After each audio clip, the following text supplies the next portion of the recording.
The sun is shining in Fayetteville, and the Hog faithful hoping it will shine on their team today. But Alabama has other ideas, and after a 12-1 victory last night, they come to the ballpark looking to clinch their first SEC series of the season. It's the 6th-ranked Razorbacks against the Crimson Tide. Alongside a former All-American Troy Eklund, I'm Josh Haley. Glad you're with us. Arkansas just hoping to hit the reset button today. Yeah, I think you've got to turn the page if you're Arkansas. It was all Alabama yesterday. They were on fire. The bats were really exploding. In the 4th inning, Shelton comes up with the solo shot, and that just got things rolling. And then it came Gassetti, the catcher, hit a home run, and then Williamson, a 2-run bomb, and they weren't finished. Will Hamiter in his second at-bat comes in and hits another 2-run bomb. 22 hits pounded out by the Crimson Tide for 12 runs, Josh. And as they had struggled a little bit to open SEC play, that certainly changed last night, but it was very balanced throughout the lineup, Troy. It really was. You can see what they've done so far, but the bats really exploded for the Crimson Tide, and Arkansas is going to have to do something different today for sure. Well, the man that's going to try to shut him down will have his hands full, and you look at Arkansas, the ERA has really swelled. That was something that was unexpected last night with Hunter Hollan, and the average needs to come up as well for the Razorbacks, needing to get some timely hits after only 2 hits in all yesterday. They will send Will McIntyre to the mound today, the Arkansas native. He got roughed up a little bit last weekend against LSU, but overall he's been pretty reliable this year. Yeah, I think that was just a really potent LSU offense. And again, McIntyre's a guy that's not going to blow you away with the fastball. He's going to have to hit his spots. He's thrown in a cutter as well this year, Josh, and that's really helped him. But again, he's got to pitch down in the zone and hit the corners. Well, the lineup that he faces, it looks different than it did last night. Colby Shelton will be in that leadoff spot. He's been there multiple times this year. He was cleanup last night, but not a bad guy to have hitting leadoff. He's the team leader in home runs with 12. Everybody can get it done. Beware of Andrew Pinckney there in that 3-hole. Williamson homered from the cleanup spot yesterday as well. Will McIntyre ready to get it going here today. Beautiful day at the ballpark. Conditions are different. It's a little bit cooler than it was yesterday. And we are underway in the first pitch. Colby Shelton grounds it to the right side. Peyton Stovall, sure-handed. 1 pitch and 1 out. That's the way Will McIntyre wanted to get this start going. Yeah, I think that's a good job by McIntyre again. He's going to have to hit those corners. You can see already that you cannot miss down the middle and up against these Crimson Tide hitters. Will Hodo is the DH this afternoon. He takes a first pitch strike. 59 degrees today. That wind yesterday was something else. It was almost a crosswind from right pole to left with gusts up close to 40 miles an hour. It calmed down as the night went on, but it still made for some very tricky conditions. But today, Troy, blowing out more towards center field. Yeah, it's blowing from the northwest today, and everything's going to carry to all fields. Yesterday, the balls to right field kind of got knocked down just a little bit, but again, definitely a hitter's park here at Baum Walker.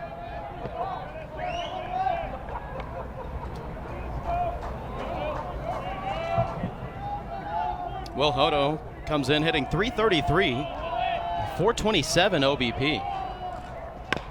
One of 6 that can bat left-handed in this lineup.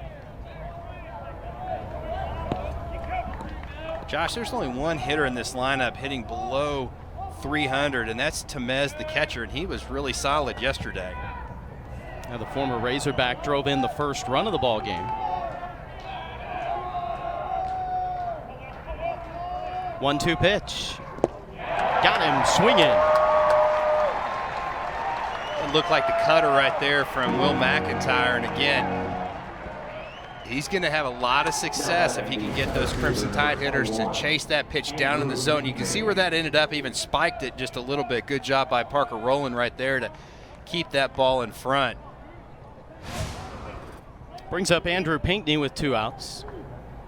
The outfield just shifted before that first pitch strike, particularly Josenberger, the center fielder, moving more towards the gap in right center.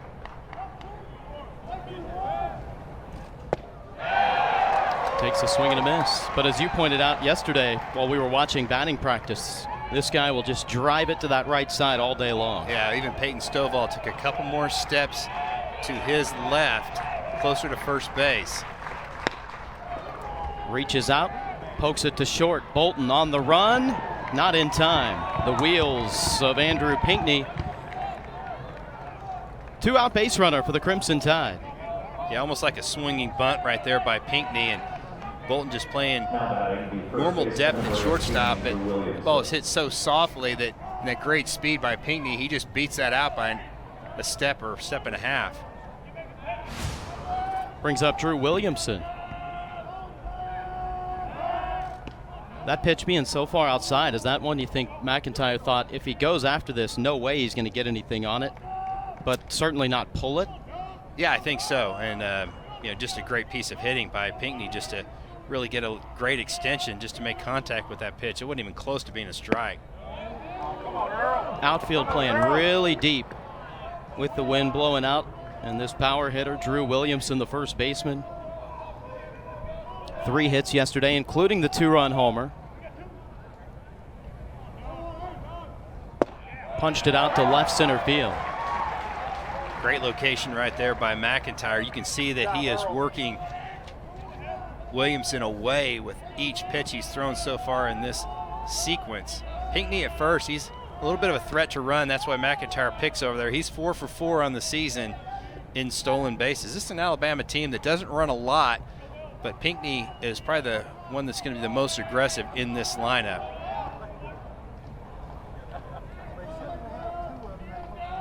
One pitch. Strike on the upper edge. McIntyre using the whole zone. The last pitch was down and away, and that was at the very top of that strike zone. Mark Winters is our home plate umpire, and just a really good pitch. 1-2. Way up there. Mayhew Edwards, the first base umpire. Michael Phillips at second. Jeremy Dupree down at third. For Drew Williamson, Alabama native. Normally you see averages go down in conference play, but the last 2 seasons his has gone up, hitting over 300 in SEC play. But this time it's Will McIntyre. He gets him, second strikeout of the inning, and that's what Arkansas needed from the right-hander. Great job by McIntyre right there, really feeling that cutter, keeping it down in the zone against the Tide hitters.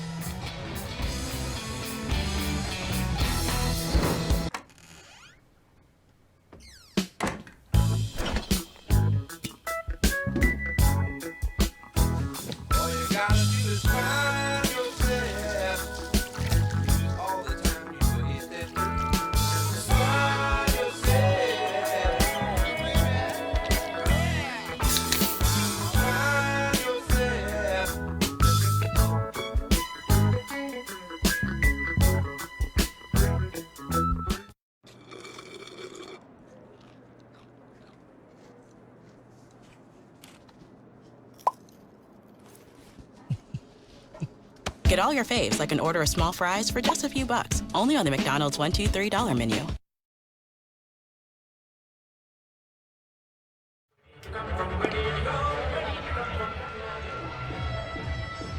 Back in Fayetteville as we move into the bottom of the first, and Alabama will send right-hander Luke Holman to the mound. He's been really good so far this season, Troy. Yeah, another big-time arm. Ben Hess was outstanding last night for the Crimson Tide, and Luke Holman has got some ridiculous numbers. Look right there. You see the 4-to-1 strikeout to walk ratio, which is just crazy. That fastball sit at 93 to 96, and again, opponents only hitting 165 against Holman. Tavian Josenberger had one of the 2 hits for Arkansas last night, including a home run, his 5th of the year, 2nd straight game that the leadoff man has gone yard. Takes a first pitch strike from Luke Holman, who makes his 6th start of the season, 7th overall appearance.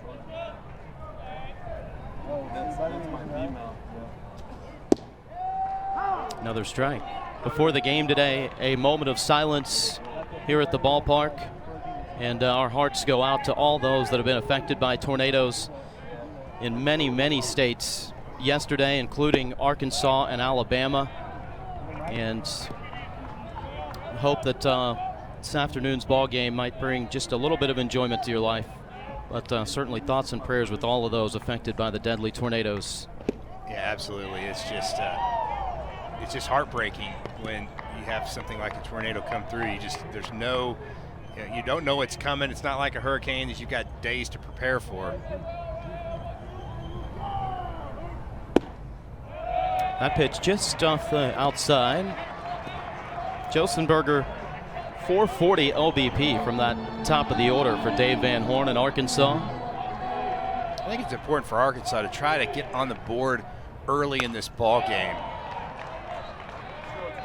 After only scratching out 3 hits against Crimson Tide pitchers yesterday, it is, I think it's really key mentally for them to have some early success.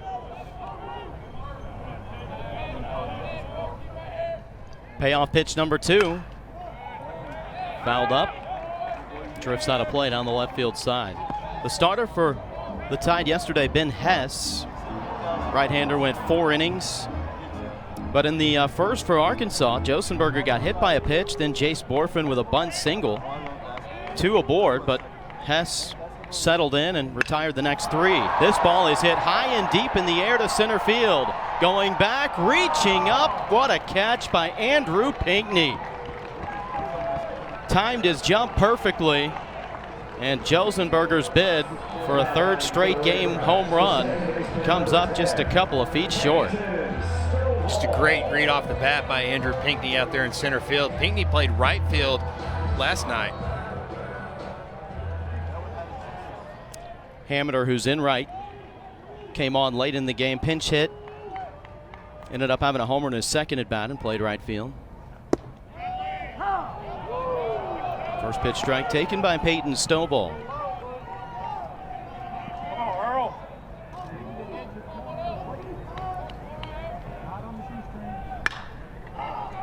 Stovall pops it up. A few steps into the outfield is the shortstop Jim Jarvis to make the catch. And after a long, dramatic fly out to the leadoff man Josenberger, right-hander Luke Holman able to get Peyton Stovall, and there's 2 down here in the Razorback first inning. Stovall was the only batter that Alabama infield didn't shift on.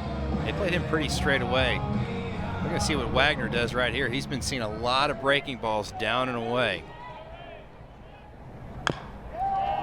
There's another one.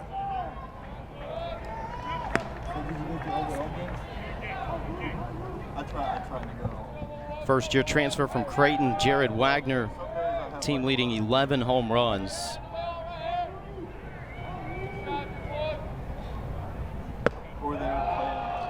You know, as teams quickly this season started to be very, very careful pitching to him. Loved what he said earlier this season. He said, when you expand your zone in leverage counts, that's when you make mistakes. So for me, I just try to stay disciplined and enjoy my walks in the process. Goes after this pitch, and he's down 1-2 though. That's a pitch that I think he wants back. Kind of a hanging breaking ball right there by Luke Holman, and got away with one. Again, the wind's blowing slightly out to center field, probably about 5 to 10 miles an hour. But it's going to help everything carry to all fields today.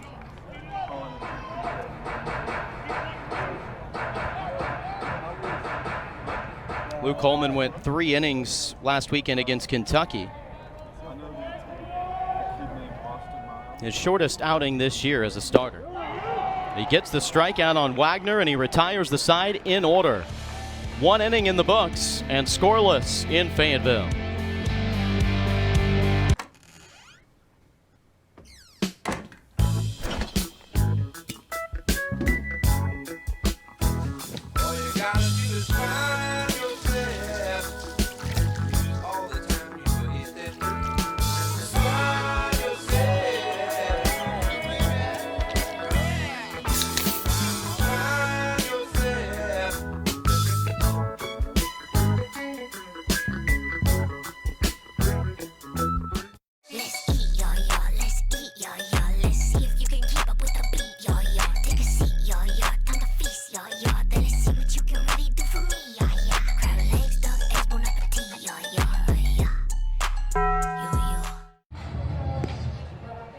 let's take another look at that great play by Andrew Pinckney in center field. He goes back, and Josh, I'm not really sure if he robbed this, but it's really close. You see that hand go up above that yellow line right there, and I think that might have had a chance to get out. I do too. You could kind of see the shadow there, the glove over the top of the wall.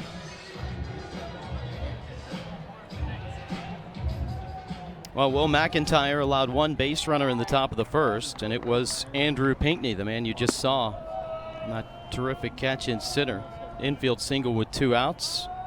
But Will McIntyre struck out the next batter, had 2 in that first inning.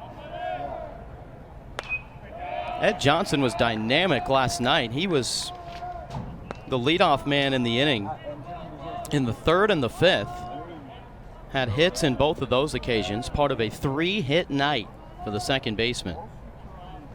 Yeah, really good performance by Johnson. Bounces to short. Bolton loads up, fires across. McIntyre is kind of one of those pitch to contact type of guys, and for Arkansas fans, they may remember he threw a complete game already this year, and in the 27 outs, 16 were either fly balls or pop-ups. So again, he just has to keep that ball out of the middle part of the plate and just induce contact, let that good defense play behind him. First pitch low and in to Jim Jarvis. Had that game referring to March 11th against Louisiana Tech. 9 innings, 3 hits, only 1 unearned run. Struck out 6 and walked 1.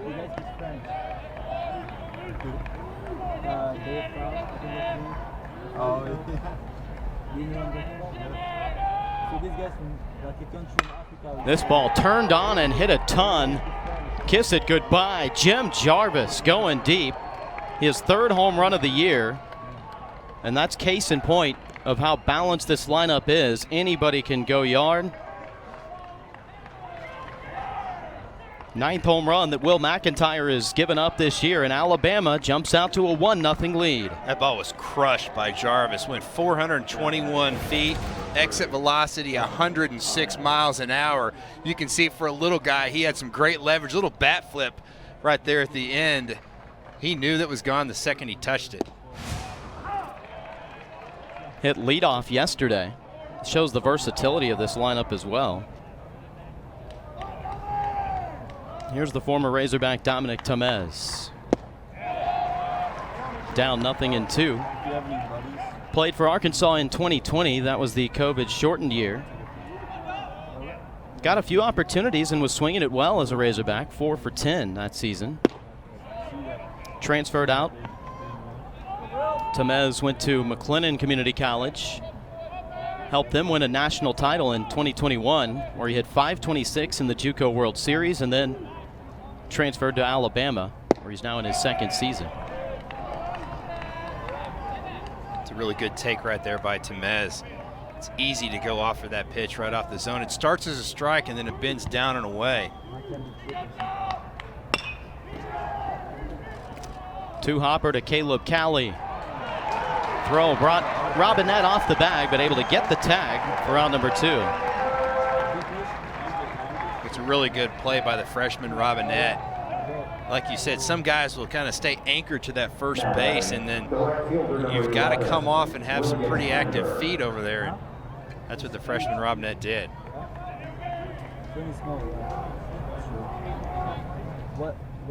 Here's William Hameter. First pitch strike. Tuscaloosa native 1 for 2 with a 2-run home run in the 9th inning. That homer yesterday was Hameter's 100th career hit. It's not a bad way to get your hundo. Not at all. Right there. Just go deep. It's one you'd like to have the baseball from too, but no chance. I'm not sure if that landed on the building or where it went. It was a moonshot.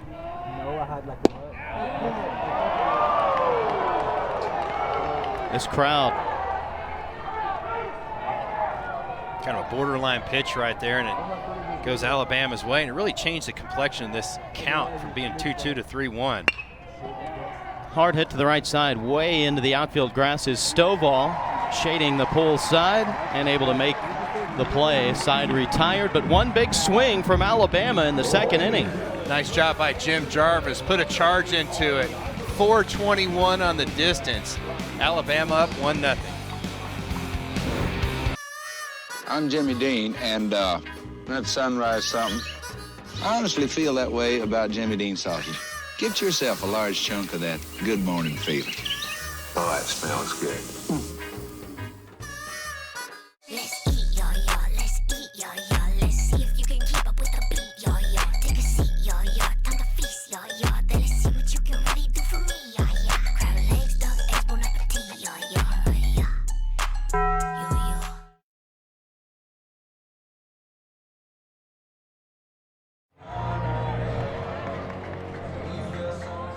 Arkansas comes to bat here in the second inning, trailing 1-0. Not a bad guy to have leading off. You look at the OBP for Borfin, he has been terrific. Transfer from Oklahoma, former high school All-American, and returning Razorback, voted a team captain. Entering the series, 6th in the SEC in batting average and 3rd in on base. He's just been really consistent so far this year for Arkansas. Again, a guy that really doesn't expand that strike zone. You see him right there, a couple really good takes, and now he's in the hitter's count. And you talk about a guy that has concrete in his feet. He will stand in that box and take one for the team if it's at him. He is not getting out of the way of any pitch. This is the 3rd time this season that Borfin has hit in the cleanup spot. Also did so on Tuesday in the win against Omaha.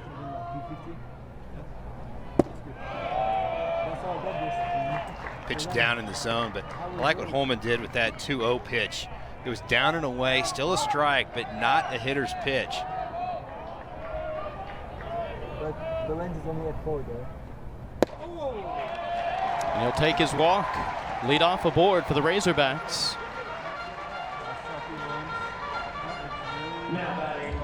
Borfin increasing that on-base percentage, came in with a .542 on-base percentage. Gotta love that, just a guy that finds a way to get on.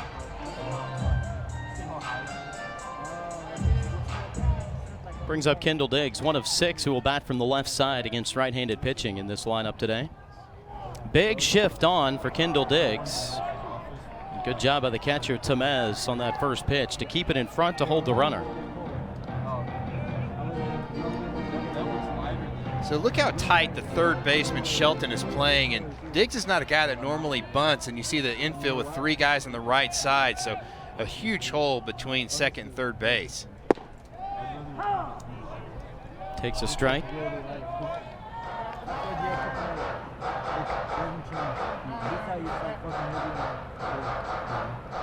I'm a little surprised Shelton is playing so close up at third base, maybe not swung around closer to the shortstop position.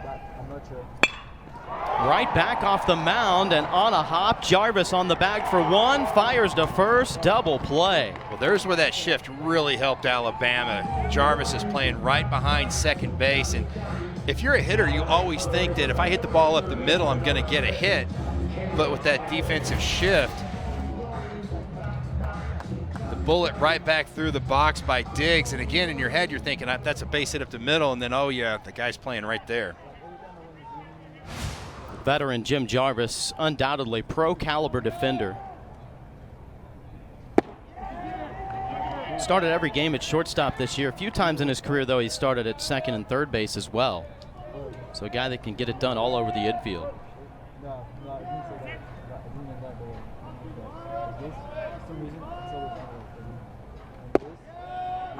And for strike 2 to Caleb Cali. Nice job by Holman. Work on that bottom part of the zone. Not getting that ball up for Arkansas hitters. Turns on this one, hit well, back to the track, leaping up, making the catch. Gold glove type of plays all around. Tommy Seidel makes the adjustment in the grab. How about this effort in left field? Just a great read by Tommy Seidel. It kind of got twisted around out there. That ball had some carry on it, but not enough loft into it. But again, Alabama's outfielders making some great plays.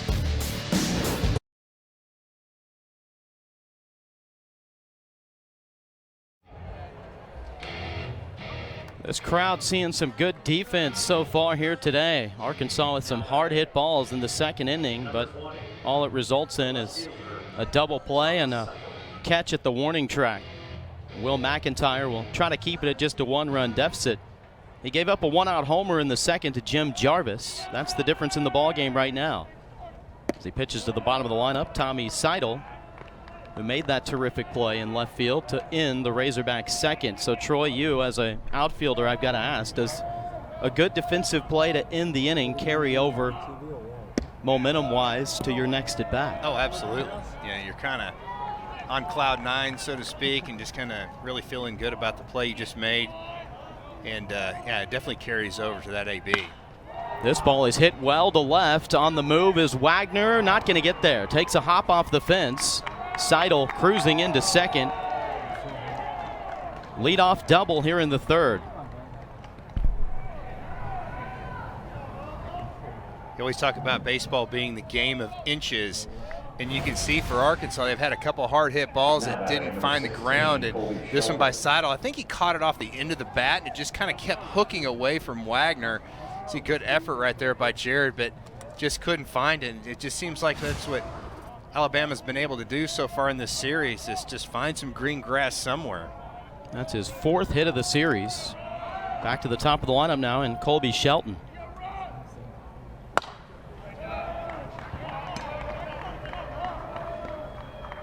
Shelton's job is just to do something to hit that ball to the right side and advance that runner from second to third with less than 2 outs.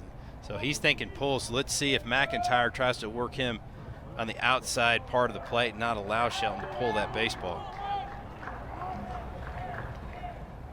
0-1. Swing and a miss. And a little room to breathe here now for Will McIntyre.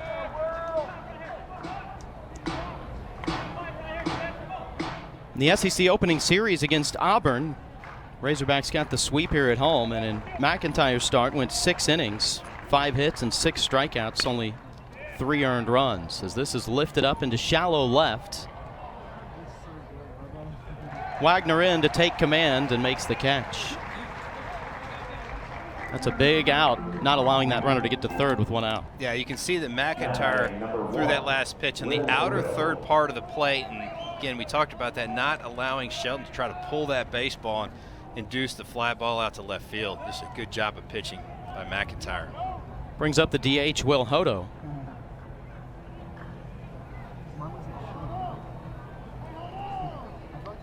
McIntyre got him swinging back in the first inning. Just one of those excuse me swings right there, and those are the ones that are so frustrating. You're kind of thinking, if I'm going to get a foul ball, I want to take a real hack at it. That one just caught just a little bit of the barrel, but Arkansas defensively is playing Hodo pretty straight away. This is the situation exactly of why he's in the lineup. Coach Brad Bohannon said he's a true DH for us, and we're counting on him to drive in runs, and he's got himself an opportunity to do so here. That was a 12-6 curveball by McIntyre right there. He's been throwing the cutter a lot more, but we took a little something extra off of that one.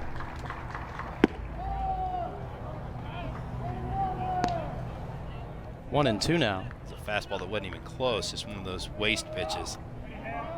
Brad Bohannon 6-8 against Arkansas as the head coach for the Crimson Tide.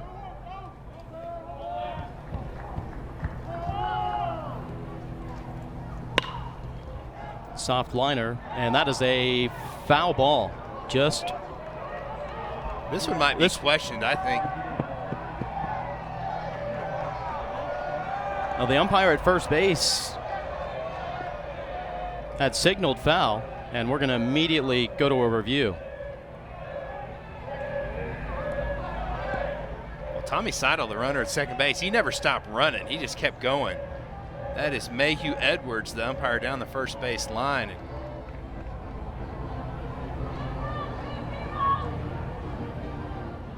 Off the bat, it looked like it was going to easily pull foul, and it was deceptively riding that line. Let's take another look.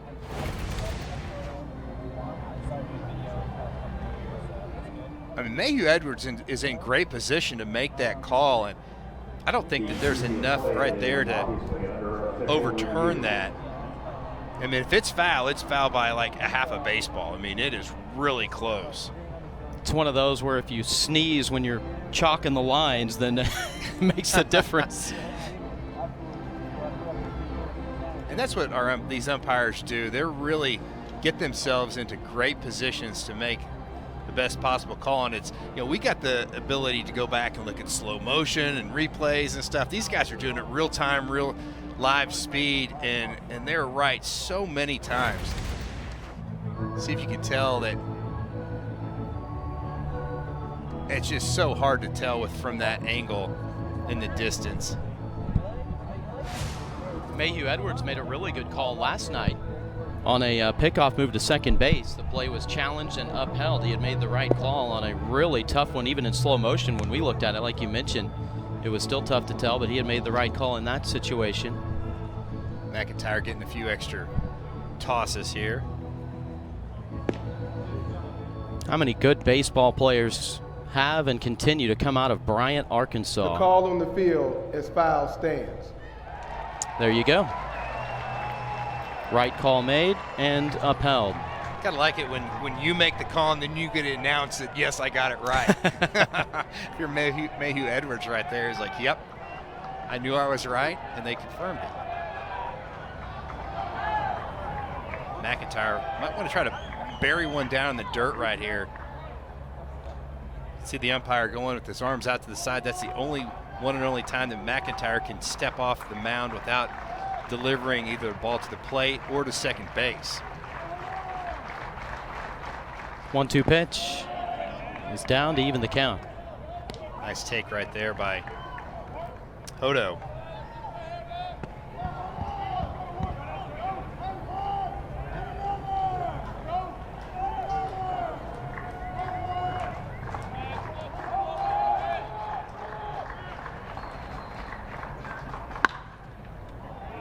Sharp grounder foul.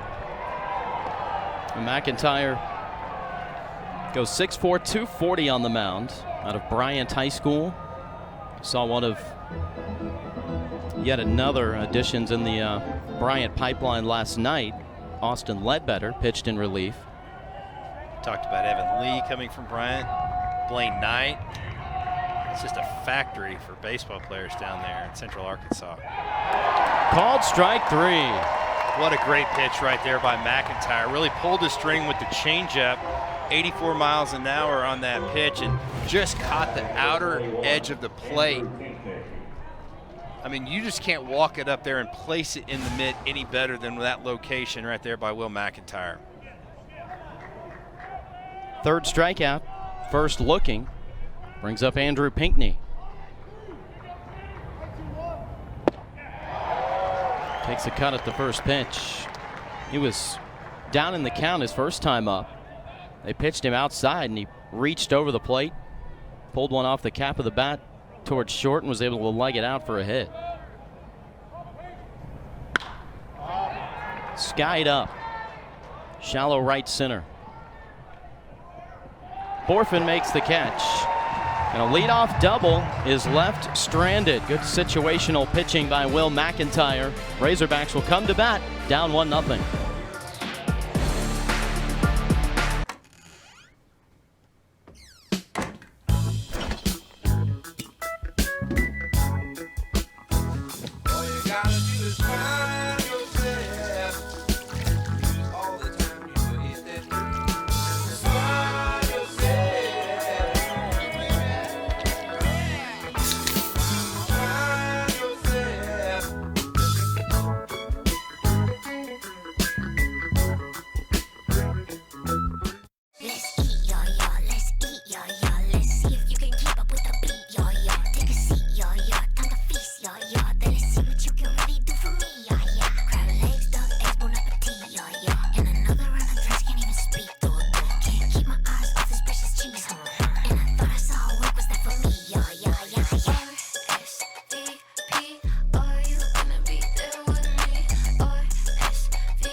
Pay no attention to the number to the left side of the school name because it does not decide baseball games. 3 upsets yesterday, including this one.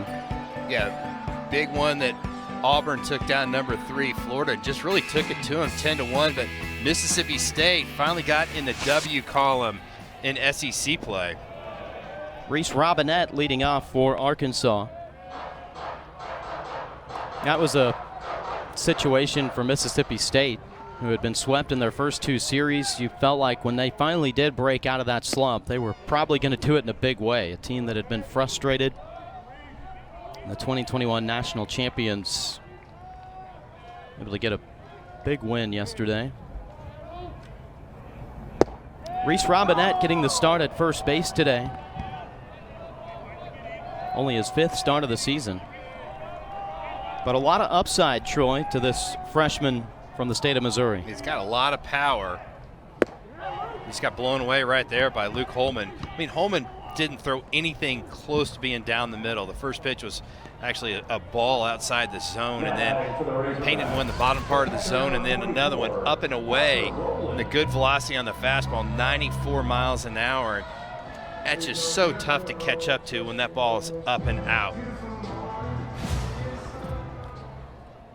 Here's the final of the 6 Razorback hitters that can bat from the left side. Parker Rowland, a switch hitter. 1 of 2 in the lineup. Tavian Josenberger's the other. Rowland has reached safely in 13 of his 15 starts. Yesterday, only the 2nd time this season that he did not reach base. But it was pretty consistent, though. No one had a good day offensively for Arkansas, other than maybe Tavian Josenberger, who got on base twice. I'll tell you, these Alabama pitchers have just done an outstanding job of getting ahead in the count. Little waste pitch right there, but Holman's kind of got a lot of choices. He could try to throw a backdoor breaking ball right here. Came in with a fastball at 94 and really tied up Parker Rowland. And if you're Parker Rowland, you've got 2 strikes on you, and you're just trying to fight that fastball off. You almost have to kind of sit off speed breaking ball and just react. Count even at 2 now. It's one of the few left-handed batters that Alabama doesn't shift and have 3 infielders on the right side of the infield. They play Parker Rowland pretty straight up. It's amazing what you can get with all these scattering reports. Called strike 3. Rowland gets rung up. 3rd strikeout of the game for Holman, his first looking. Back-to-back strikeouts for Luke Holman. It's that big over-the-top 12-6 breaking ball. It did land in the strike zone in the outside quadrant. And again, early in the ballgame, I talked about hitters are only batting 165 against Luke Holman. He is really dominating opponents this season.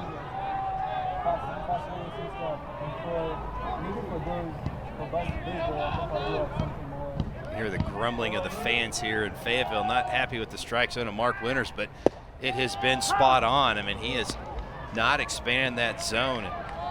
And what you're seeing with all the data out there in TrackMan, it seems like the strike zone is just a little bit tighter than it has been in years past, but Mark Winters has been spot on, and that's 3 punch-outs for Luke Holman.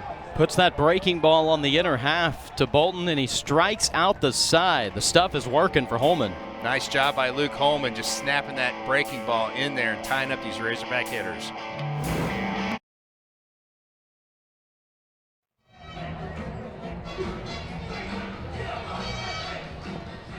It was not a one-man show. Very balanced yesterday in that 12-1 convincing win for Alabama in Game 1, both offensively and on the mound. And Ben Hess has been the usual Friday night starter, but then Hagan Banks came in, Troy. He was just as good. Now, he really was. A really fast worker was Hagan Banks. And again, just got that baseball and went. And I think the biggest thing was the Alabama pitchers just never missed down the middle in the heart of the plate, never gave Arkansas hitters anything to really tee off on.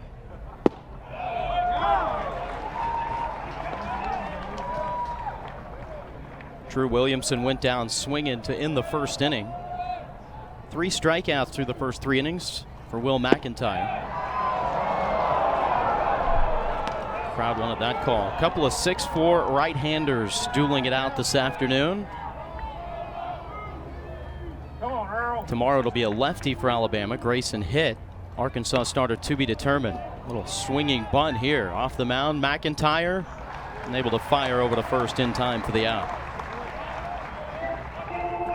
Just good pitch right there by McIntyre, off the plate, but close enough that Williamson had to offer at it, and a cue shot off the end of the bat. You don't bother me there. You better be right now. Oh yeah, switch batter. I forgot. These guys are strength. First out of the fourth. Oh, okay, that's right. I'm already positioned. Last night, Right after this batter. lefty Holland went for Arkansas. Alabama had got to him like no other team had been able to do this year. It's Ed Johnson standing in for Alabama. Drives this to left center. Outfield playing deep, so they're able to cut it off and hold it to just a single. Great swing by Johnson. He had a big game yesterday. You saw him highlighted there earlier in this inning, but 3 for 6, had a RBI and a run scored. And Jim Jarvis. It was a pitch out on the outside third, and again up in the zone a little bit, but great job by Wagner right there to cut that baseball off, because off the bat, if you're a hitter, you're thinking, okay, that's a double in the gap.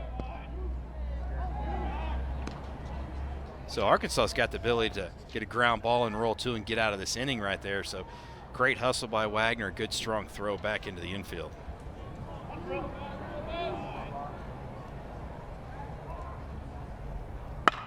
Jarvis turns on this, and a fair ball into the right field corner.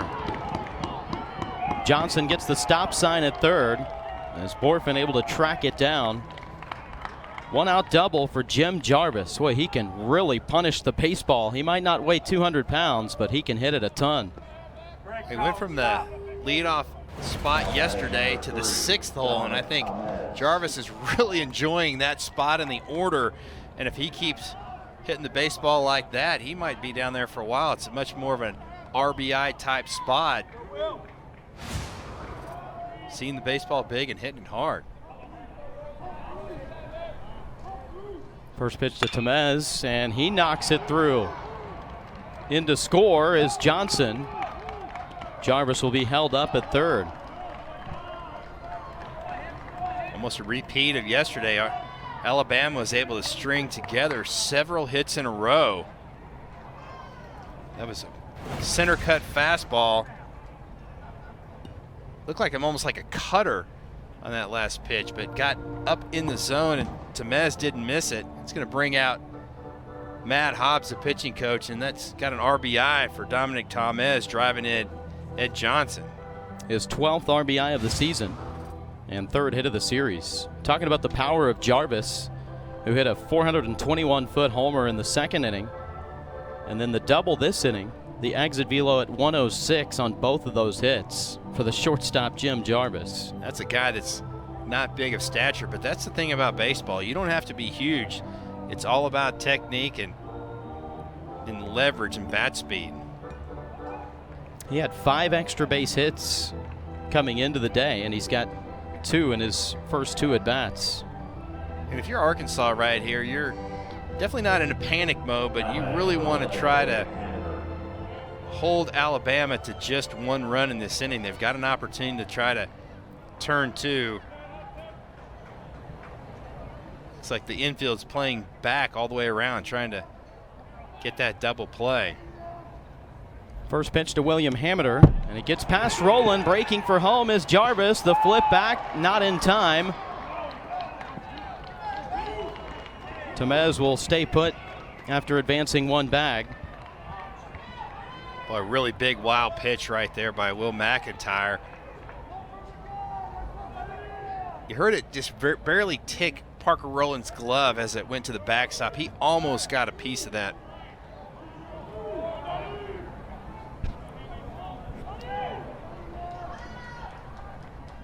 (3-0) Alabama here in the 4th. And this is a fair ball just inside of first. Here comes Tamez. Hameter will cruise into second with an RBI double. third two-base hit of the year and second extra base hit of the series for the right fielder, William Hammiter. 4 straight hits. Single by Johnson, double by Jarvis, single by Temez, and then here William Hammiter rips that double right inside the first base line. And it's just the difference, because here's the difference, Josh. If McIntyre doesn't throw that wild pitch, the first baseman, Robinette, is playing right on the line. He fields that baseball right there, probably turns a double play, and Arkansas is back in the dugout.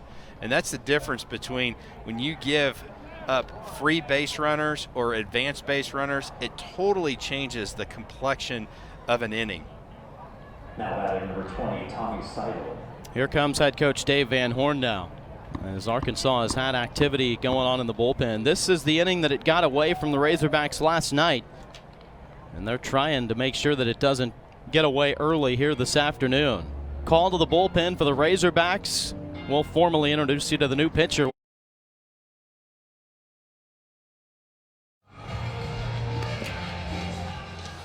Arkansas forced to go to their bullpen here in the 4th inning. Troy, they'll turn to right-hander Dylan Carter. Dylan Carter's been really solid for Arkansas out of the pen. And again, the guy will sit about 90, 91, 92 with the fastball. Throws a tight little slider as well, and then he'll mix in that changeup. You see the numbers on Carter, really good strikeout to walk ratio at the 17 punch outs, only 6 walks. And that's why he's seen a lot more opportunity. When you can fill up the strike zone, you're going to get a nod from Dave Van Horn.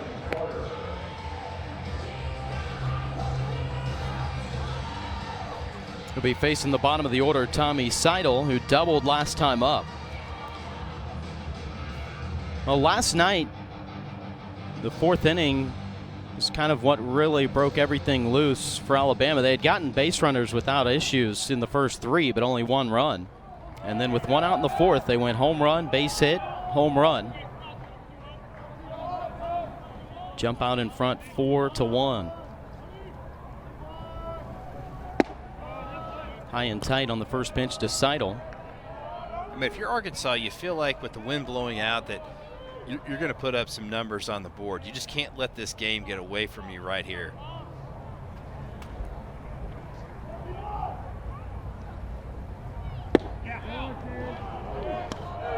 Will McIntyre 3 1/3 inning. He went 4 1/3 at LSU last weekend, which was his shortest outing in his previous 5 starts.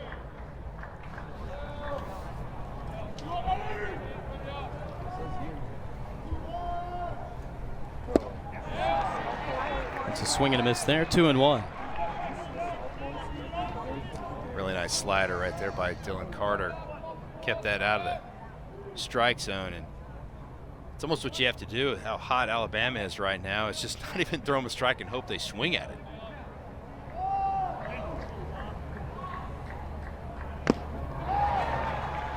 Foul tip, 2-2.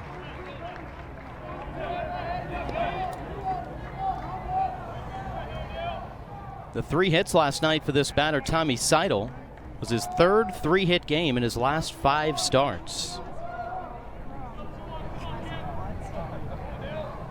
Arkansas remembers him. He scored what proved to be the game-winning run against the Razorbacks in the SEC tournament last year down in Hoover, Alabama.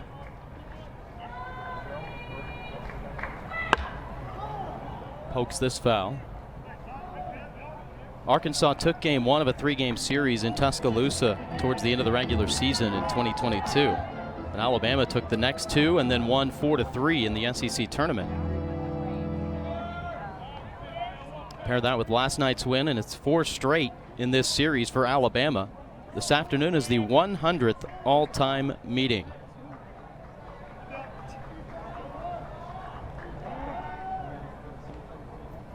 See Carter go ahead and throw that baseball to Stovall, even though there wasn't much of a play, but by doing that, it allows Carter to be able to step off during this batter and still, if he wouldn't have thrown that ball, then he wouldn't be able to do it, just a step off. It'd be a ball at that point. Chops one foul. How about that? Nice barehanded stop over at third base by the head coach, Brad Bohannon. 6th year at the helm. Was an assistant coach at Auburn for 2 seasons prior to coming to Alabama, and spent more than a decade at Kentucky before that.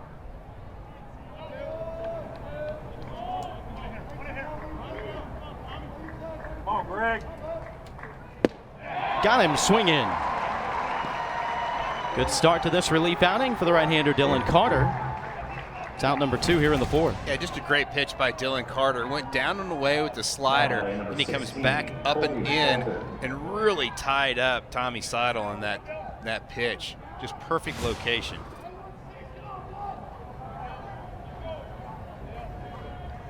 Back to the top of the order now, and Colby Shelton. First pitch, line right to first. Robinette has got it, and the side retired. Carter out of the pen, retires the first 2 he faces, but it's a 3-run frame for Alabama, and they lead it 4-0. Luke Holman has looked really good on the mound.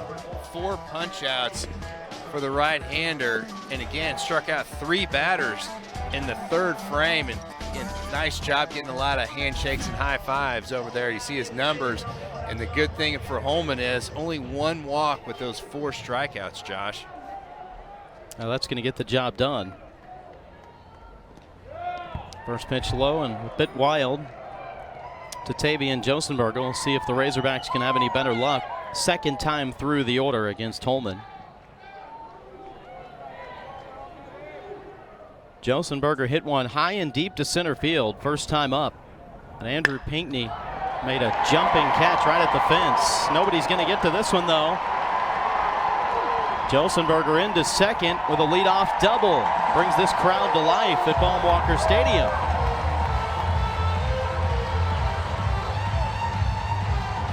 Great job by Tavian Josenberger, kind of threading the needle right here, just past the first baseman Williamson and just to the left of Johnson as he was shifted back in the shallow right field. And you can see that Josenberger's trying to get his dugout to have a little bit of life in the stadium as well. 7th double of the year for the Arkansas center fielder. Brings up Peyton Stovall. First pitch up high. You know, Troy, today is the 1-month anniversary of Stovall hitting the first of 3 consecutive home runs against Illinois State. You called the shot. I remember it well. Do you remember that? I do. And Arkansas really wants to see Stovall kind of get in a groove. And again, I talked about it earlier. He's a guy that can get red hot and get multiple hits in a game. And it seems like he's just been off just a bit. I think everybody has such high expectations. I mean, he's hitting 291, which is really good, but you just feel like that last year you saw him just get so disciplined at the plate, and just everything he hit was just on a line somewhere. One of 3 team captains, the Louisiana native, preseason All-American by Baseball America, preseason All-SEC.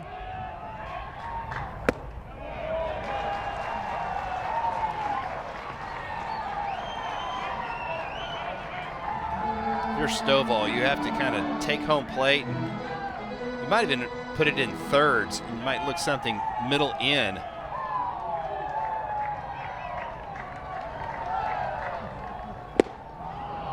He was trying to get 2 back in 1 swing right there. That's what you can do when you get ahead in the count and got 1 to play with.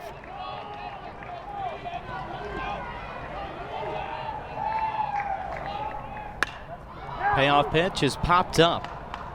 Shallow left center.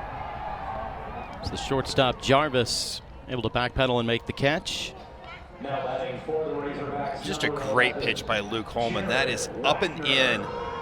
And that's what these Alabama pitchers have been able to do. When they need to make a pitch and hit a spot, that is on the top inner half of the strike zone. Still a strike. You're going to get punched out if you're Peyton Stovall and you don't swing at that pitch, but it's almost impossible to do anything with it.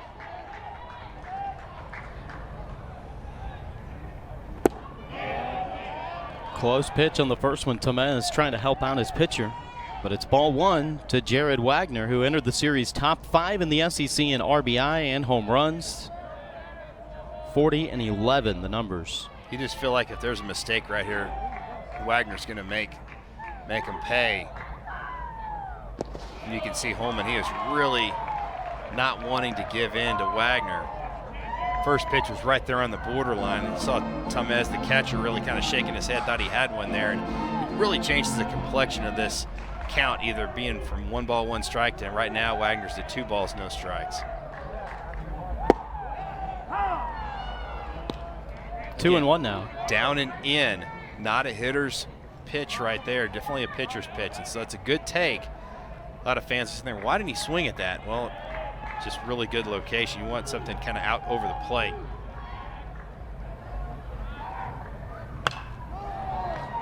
Fouled back, count is even now. This right-hander Luke Holman, in his first 7 appearances of the year, giving up just 3 home runs. That covered 24 innings.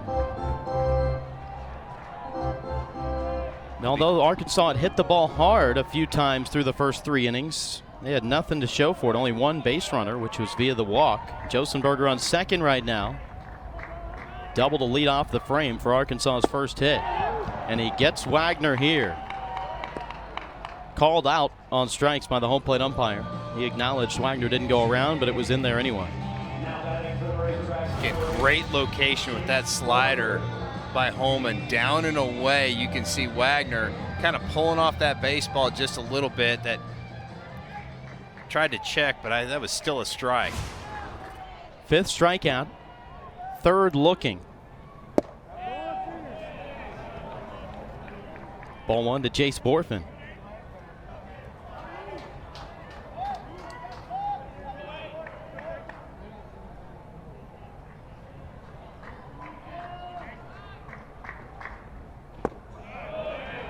It's a really good take right there on a changeup by Holman. Again, that's where you want to keep that changeup down out of the zone, but did not get Borfin to offer. And Jace is now in a hitter's count, 2-0.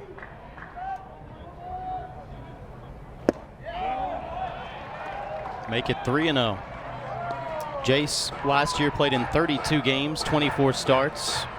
Right as he was kind of starting to get going, had a fluke injury running into the wall on a fly ball in a pregame, was out nearly a month and just kind of interrupted what could have been a very good season.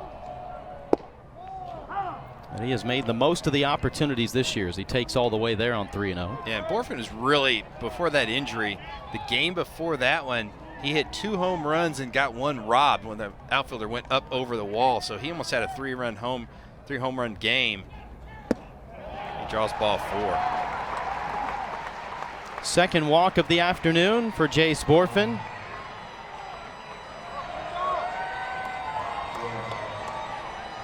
Now batting for the Razorbacks, number 5, Kendall Diggs. And this will trigger a visit for Alabama. Kendall Diggs is certainly somebody that can put you back into the ball game with 1 swing of the bat. He's got 7 homers this year. He's been one of the best hitters for Dave Van Horn, hitting .355. Had a monster grand slam in the win at number 1 LSU last Friday.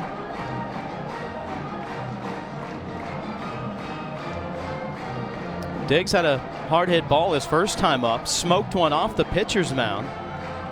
The shortstop Jarvis was able to bring it in on a hop behind second base, step on the bag, and throw out Diggs for a double play.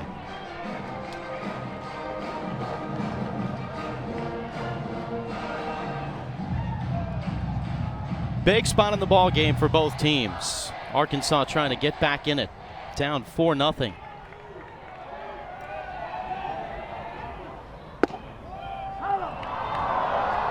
Crowd didn't like that. They thought it was high. The very top of the strike zone. That was a good call by Mark Winters, but again, that's as high as you can go with that pitch. Greg Collins could have called that. Count even up now. Diggs becomes a better hitter when there's 2 outs. Hitting .444. It's the best on the team.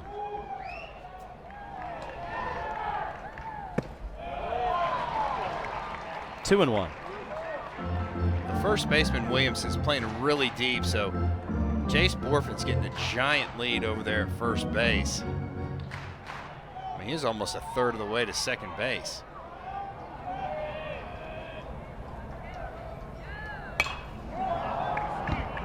That's a pitch that Diggs wants back again. About one of the few times that Luke Holman has missed right down the middle.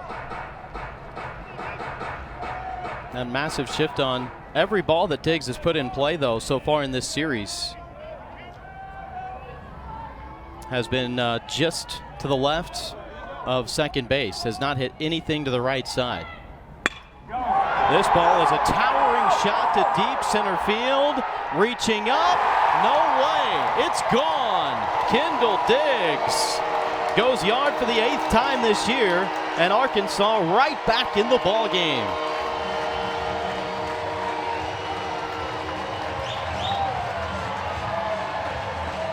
Kendall Diggs is a guy that just has a flair for the dramatic.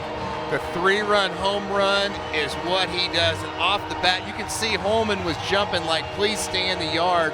No chance for Pinckney right there. And I was thinking, Josh, you know, what do you turn Jace Borfin loose on the 3-0 count? It was his fastball right down the middle, and Dave Van Horn had him taking. He draws the walk, and he can do that because you've got a guy like Kendall Diggs that's got tremendous power. It's going to hook foul. Ball's hammered a long way by Callie, but when you've got a guy like Diggs that hits behind Borfin that you know that can take the ball to the yard, that's when you sit there and go, you know what, we need another base runner. We're down by 4, and that's why you get the 3-run homer instead of maybe a 2-run shot. Off the mound, scooping it up is Johnson, and fires over to first. Holman able to recover and get the final out. But one big swing of the bat by Kendall Diggs has put the Razorbacks right back into the ball game. It's 4-3. Just a lot of juice in that bat by Kendall Diggs. And no doubter to center field, over 400 feet. It's 4-3, tied.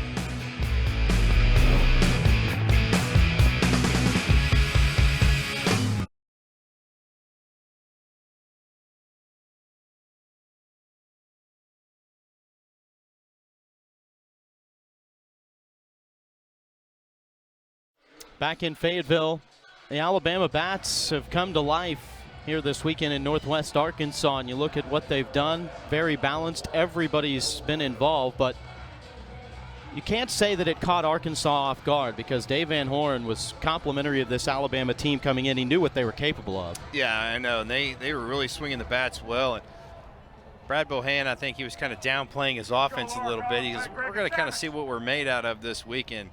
Well, they can really swing it. They returned a lot from last season, 8 position starters from 2022. Right-hander Dylan Carter misses low with a breaking ball. And I think there's a lot of talk about, you know, a lot of runs being scored this season. I think a lot of it is just the quality of at-bats. You've got more experienced players. Each one of these teams, and just around the league and across the country, is a lot of upperclassmen playing with, you know, kind of still the carryover from COVID. You got guys that are 22, 23 years old, and it makes a difference when you've had a lot of experience at the plate. And you can see both these teams really haven't swung at pitches down in the dirt or anything like that.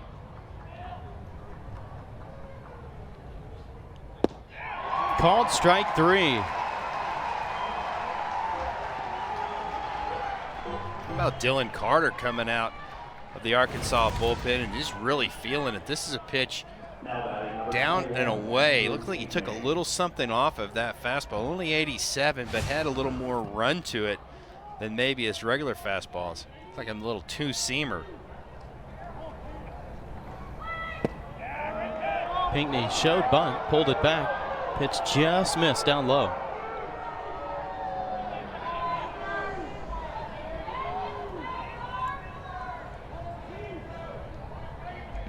One for 2 today. 2 hits yesterday for Pinckney. 1 hops to third. Callie loads up, fires across, and there's 2 away. For the second time in this ball game, Arkansas has retired the first 2 Alabama hitters.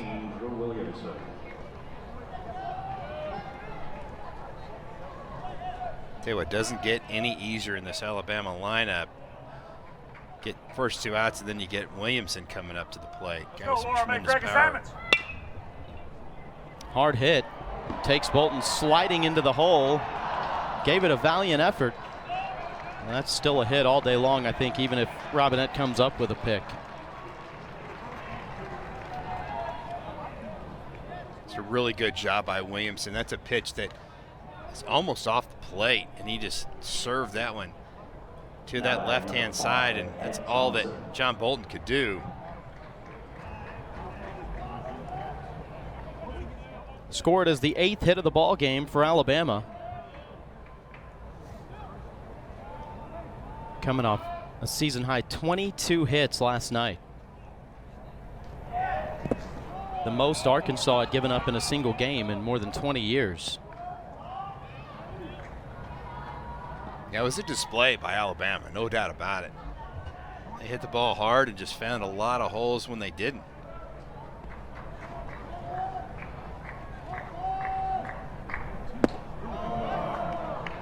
Little flinch, but didn't go. 2-0 to Ed Johnson. Seems to be seeing the ball better lately. His first 15 games, 8 walks, 9 strikeouts, but the last 6 games, Ed Johnson has got 5 walks and no strikeouts. It's amazing when you're in a groove as a hitter, how big the baseball is, how you see spin so much better. That ball just angled foul. It was Jeremy Dupree, the third base umpire, who was behind the plate last night. That ball just carried over into foul ground. Callie, he was ready to make that strong throw across the diamond. Arkansas is very deep in the outfield for Ed Johnson.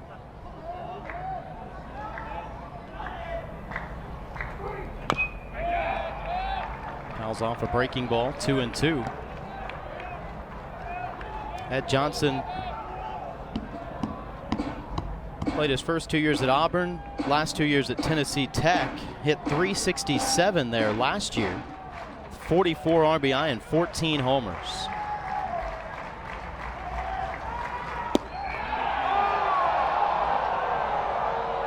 Count is full. Yeah, well inside. Good take right there by Ed Johnson. Now the runner at first is going to get a head start, so Robinette's going to play behind Williamson over at first base. He's going to get an extra few feet. He's going to have a chance to score on a ball in the gap.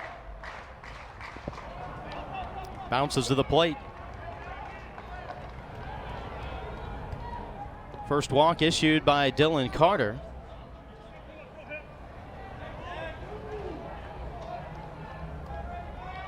Two aboard with 2 outs here in the 5th. That probably brings up the hottest Alabama hitter, at least for today anyway, and Jim Jarvis. He has only homered and doubled in his first 2 at-bats. You definitely don't want to miss middle in to Jarvis today.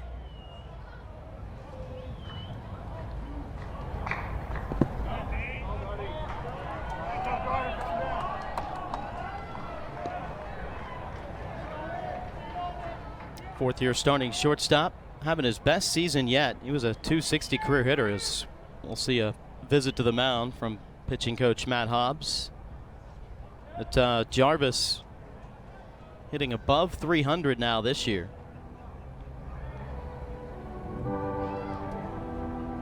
Had a big 2-out bases loaded hit in the 5th last night to make it an 8-1 lead. That's kind of where you really felt like the ball game was put away.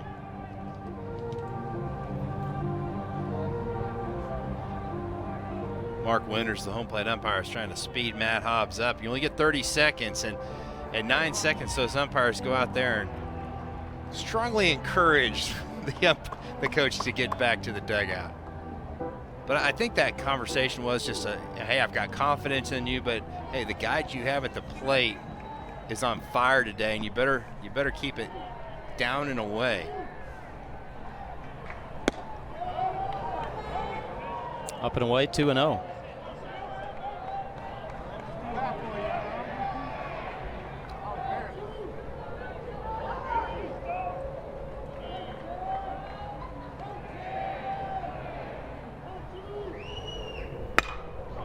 Well hit to straightaway center. Josenberger backtracks to the fence, reaches up, he robbed a home run. Josenberger saves the day for the Razorbacks and ends the inning. Well, everything's carrying out today at Baum Walker. We've seen in the first inning Alabama go back, Pinckney rob one. Here is Josenberger says, anything you can do, I can do as well.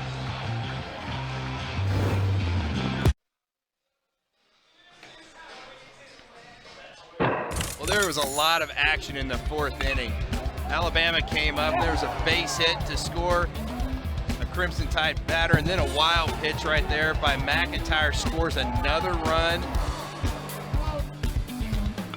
Then a base hit right there by Hameter, a double down the line.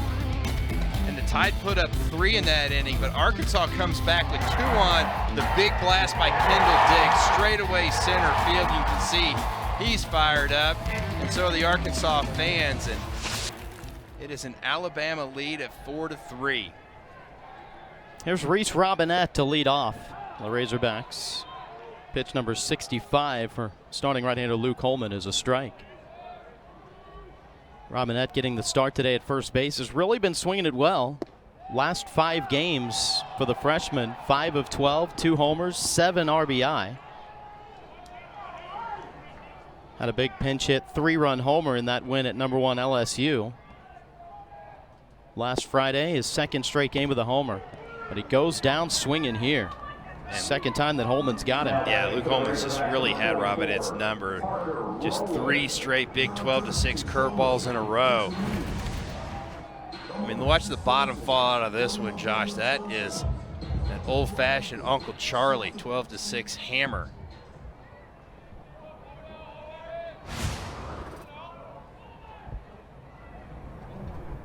First pitch to Parker Rowland is fouled off. And the velocity's still there for Luke Holman, 94 in that last fastball. He pitched exclusively out of the bullpen last year, but they knew he had weekend starter caliber stuff. And that's a pitch you can't chase if you're Parker Rowland. Luke Holman's just too good, and that thing is well out of the zone, almost bounced. And again, it's a strike when it leaves his hand.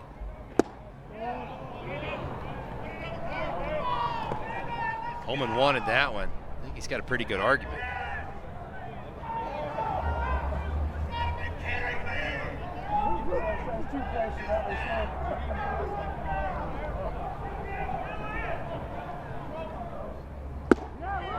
Make that his 7th strikeout of the day. It's way up out of the zone, and Rowland just offered at it.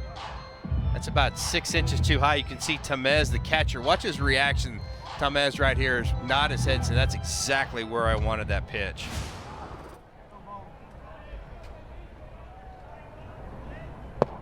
He has dominated the bottom third of the order. All strikeouts against spots 7, 8, 9 so far. Again, Luke Holman's not missing down the middle of the plate, just painting that outside third. And you can see Arkansas fans are getting a little frustrated with these Arkansas hitters, but I mean, sometimes you just have to tip your hat of just a guy that's really filling up the zone and not giving you anything to hit. I think that's been the key this weekend for Alabama pitchers. Again, not missing with anything in that center cut zone for Arkansas. Strikes out the side for the second time in the ball game. 8 strikeouts for Luke Holman, who is dealing this afternoon. And he is really feeling it again. That overhand curveball has been his best pitch. The fastball's been 94. He's getting a lot of strikeouts, but that pitch to the bottom just falls out of it.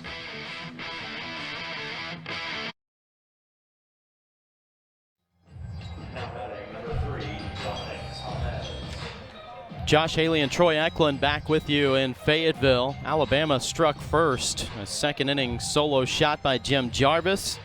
And then each team gets 3 in that 4th inning, and it's a 1-run lead for the Crimson Tide.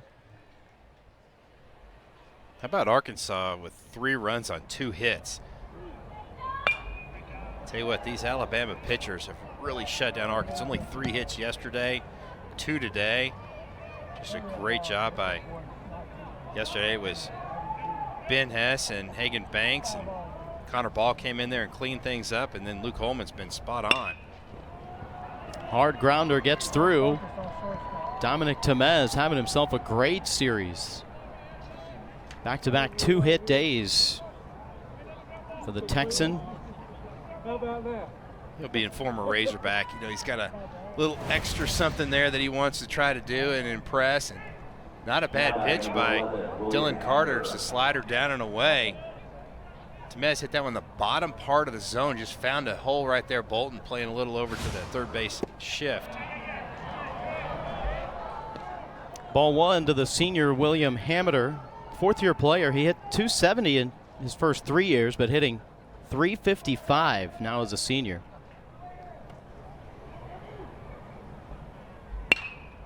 This ball is hit well to right center. Josenberger on the move, reaches out and makes the catch. And back to first for a double play. Temez was rounding second. He was halfway to third base. Thought there's no way that Josenberger's going to get to that ball. And you talk about a guy who just absolutely glides in the outfield. That's Tavian Josenberger. Look how the range he had to go get that baseball. And watch Peyton Stovall. That's John Bolton. I mean, he's so caught up. He thought that the runner between first and second was the one going back to the bag. Temez was nowhere close. Huge play for Arkansas.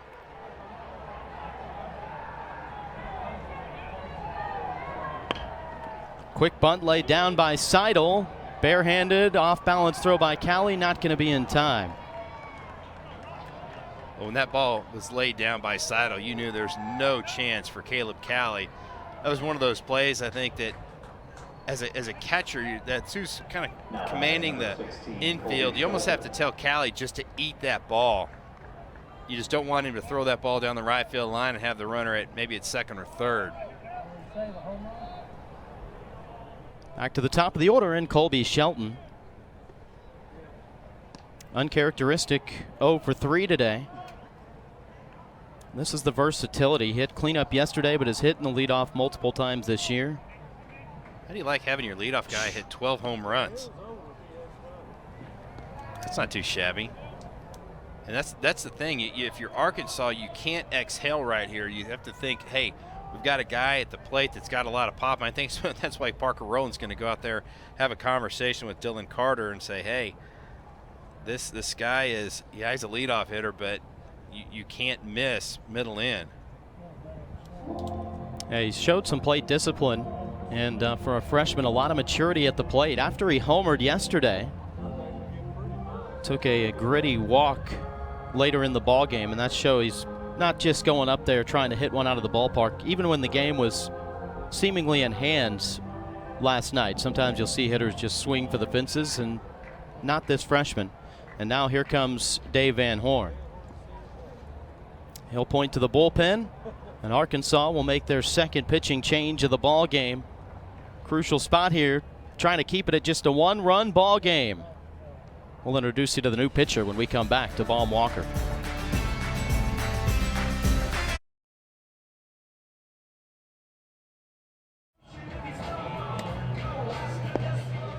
Arkansas's second call to the bullpen sees right-hander Cody Adcock. Troy, what should we expect from him? Yeah, Adcock will have a really good fastball. It's hit 93, 94, kind of three-quarters arm slot, and he'll mix in a slider and a changeup as well. Adcock has been the Sunday starter for Arkansas, but I think this just shows that for Dave Van Horn and Matt Hobbs that they really need to get this victory. So they're going to pull Adcock, who has been a reliever all season until the injury-plagued bullpen or arms for Arkansas happened, and so they need him to come in there and try to quiet these Tide hitters.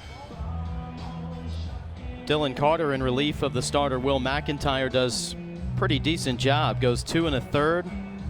No runs allowed. He is responsible for the man on first right now. But all in all, he did his job.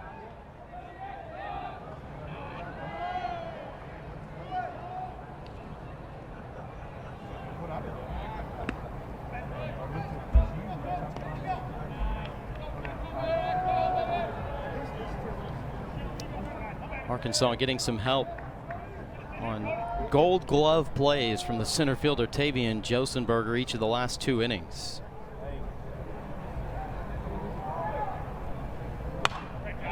Shelton fouls this off. Josenberger robbed a home run to end the 5th. Jim Jarvis making his bid for the 2nd home run of the day. Josenberger able to reach over the center field fence and make the catch, and then earlier this inning, with a man on, able to chase down a ball into the right center field gap, make the catch, fire it back in for what ended up being an 8-6-3 double play. Crowd getting a little antsy here. That pitch is well off the plate. It's amazing what a good umpire you can be when you're sitting down the first or third base line. You can't even see home plate barely. Cody Adcock really keep an eye on Tommy Seidel over there. Seidel is 2 for 3 in stolen bases, but with the left-handed hitting Shelton, I'm sure he's going to stay put to create that big hole over there with Robinette having to hold the runner at first.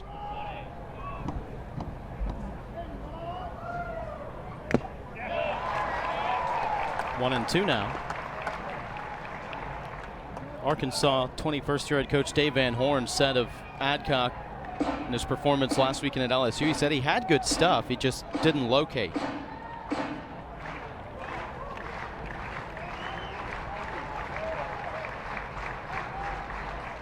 Outside of the Friday, Saturday starters for Arkansas, everything else was still on the table. And he told us earlier this week, did DVH, that who knows, you could even see Adcock out of the bullpen on Friday. We didn't, of course. Close pitch, 2-2 now.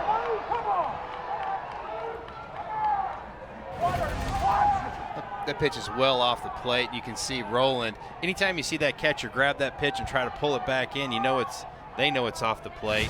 This is a big pitch right here because if not, the runner gets a head start. Seidel was off to the races on that pitch. Tell you one thing, Cody Adcock's done a good job with really trying to tie up the runner at first, Seidel, and the hitter Shelton at the plate has really changed up his looks and how long he's held that baseball. He'll get like 1 or 2 looks, and then next time he'll go pretty quick, like right there.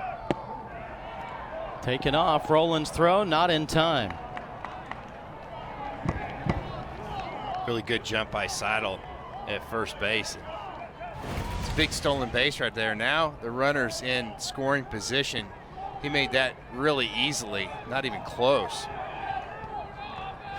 Speed of Seidel paying off here in the 6th. Laid down a quick bunt, got the element of surprise, able to leg it out. Now swiping his 3rd base of the year. Payoff pitch, got him swinging. Adcock says, doesn't matter where the base runner is.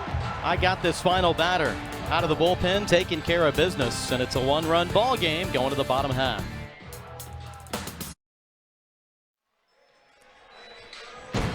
Well, this is what Tavian Josenberger did yesterday. A no-doubter hit on top of the building. And again, he has just been on fire from that leadoff spot. Made some great defensive plays today, robbed a home run. Got a great catch last inning for the double play. That ball in the gap. After the win against Omaha Tuesday night, he was asked how he describes himself as a hitter. He said competitive and gritty. I think that about sums it up. He has been a great pickup. Transfer from Kansas. Popped up. And this falls in. The 3rd baseman, Shelton, was tracking it. And I don't know if it caught a late breeze or if he lost it in the sun. Let's see if Josenberger busted out of the box. He did. But yeah, it caught a little bit of wind up above the stadium. Just enough for Shelton not to be able to come up with that play. And Let's see if that doesn't come back to haunt Alabama in this inning.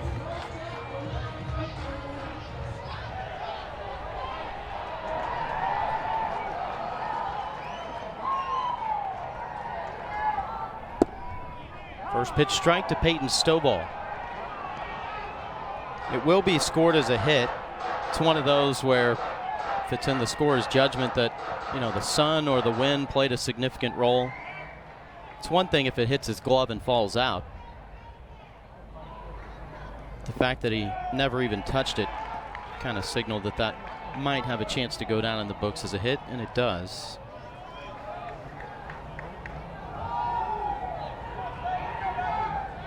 I just feel like Peyton Stovall's due to hit something hard somewhere. Alabama's done a good job of just keeping him off balance.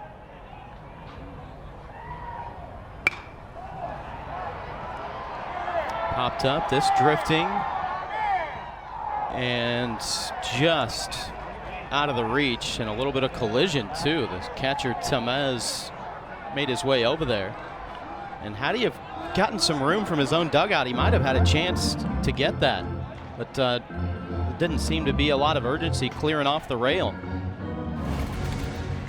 Yeah, off the bat, you can see that that play right there, if that's a coach, but they didn't get out of the way, and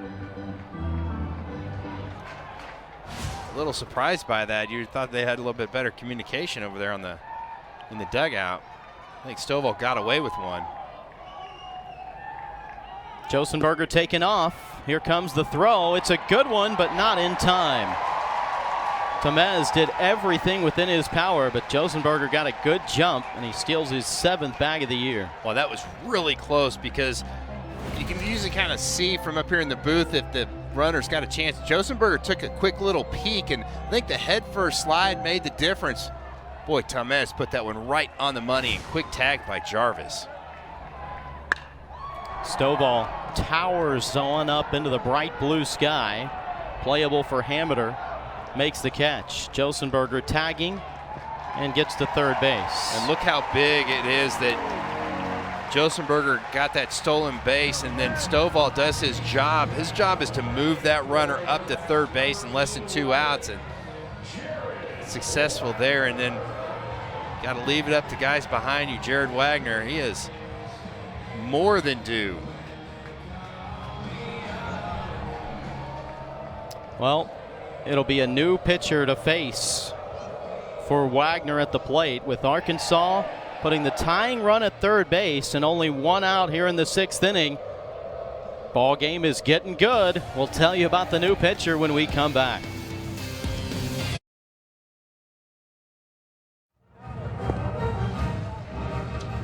Arkansas trailing by a run, and they force Alabama to their bullpen. It'll be right-hander Riley Quick. And a big-bodied right-hander, 6'6", 260, with a real live fastball. It'll sit 94 to 97 miles an hour.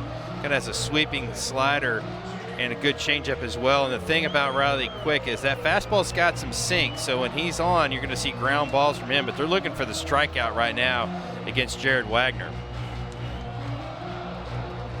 Riley Quick pitched a scoreless inning in Tuesday's win over Middle Tennessee State. Struck out the 2 batters he faced against Kentucky last weekend. Alabama bringing the infield in. Kind of a late call right there, almost as quick as he was in his set position. And all of a sudden here, all 4 infielders come charging in to play on that infield grass right on the edge. I would not want to be an infielder with how hard Jared Wagner hits the baseball. He's ahead 2-0. I mean, Wagner's one of those guys, his exit velocity is just off the chart. When he's one of those guys that gets it up into the 1-teens, and that's big league velocity and more.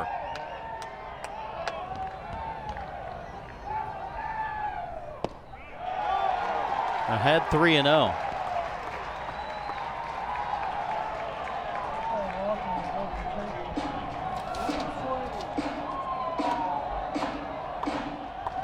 Eight of 8 in bringing in a run from third with less than 2 outs on the year is Wagner.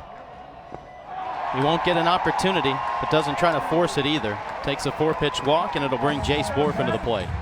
Well, I think that's just the scouting report that Arkansas had with the sinking fastball I talked about earlier. You can't chase that ball down out of the zone against Riley Quick. That's what he wants you to do, is just pound that baseball straight down the ground. So he's one of those guys you've got to see that ball up. Infield back to normal depth. They'll be looking for their third double play of this series.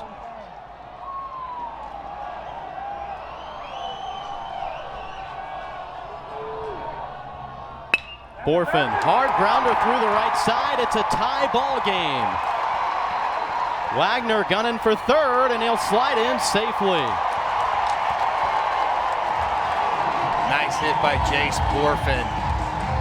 And Jared Wagner, so you see the swing right here by Borfin, really just calm and didn't try to do too much with it. You saw the second baseman, Johnson, kind of pinched towards second base, and that's how that ball gets through there. Wagner hesitates as he goes around second base.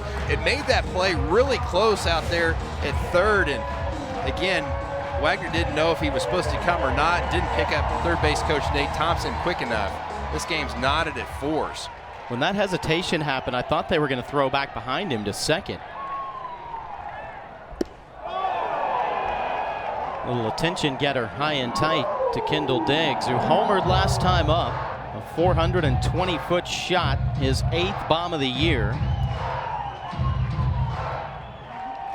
That run that came around was off the pop-up that was dropped on the infield. Arkansas being out hit 10-4, but it's a tie ball game here in the 6th. You can see the home plate umpire, Mark Winters, is telling Diggs, hey, get back in the box. You're not supposed to step all the way out, and he was trying to get a sign from Dave Van Horn.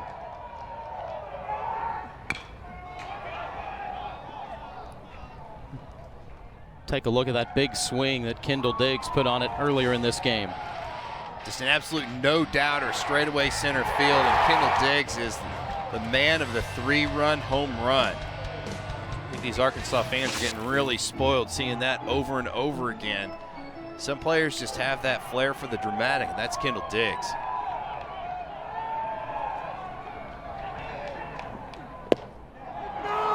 Called strike 3. Diggs gets rung up, and it's out number 2 here in the 6th. Diggs did not like that pitch. I think he's got a good argument. That's a changeup that floats off the plate.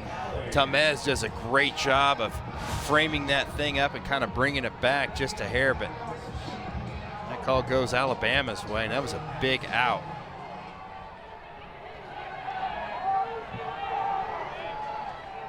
So with 2 outs, Caleb Cowley the batter. First time up today, he smashed one to left field that Tommy Seidel was able to make a good defensive play on, but the exit speed 110 off the bat of Caleb Cowley. He definitely has some juice, there's no doubt about that.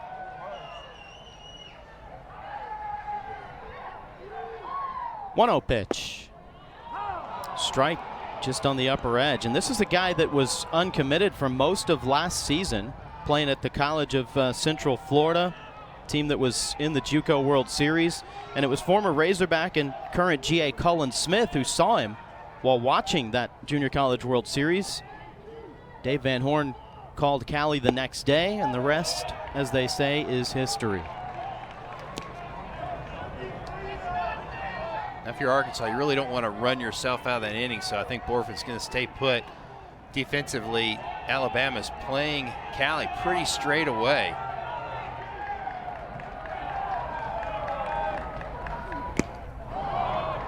Foul tip finds the mid of Tamez. It's 2-2. Tamez is a great defensive catcher. That does a good job of blocking balls, so Quick can try to bury one down the dirt if he wants to right here to try to get the punch out.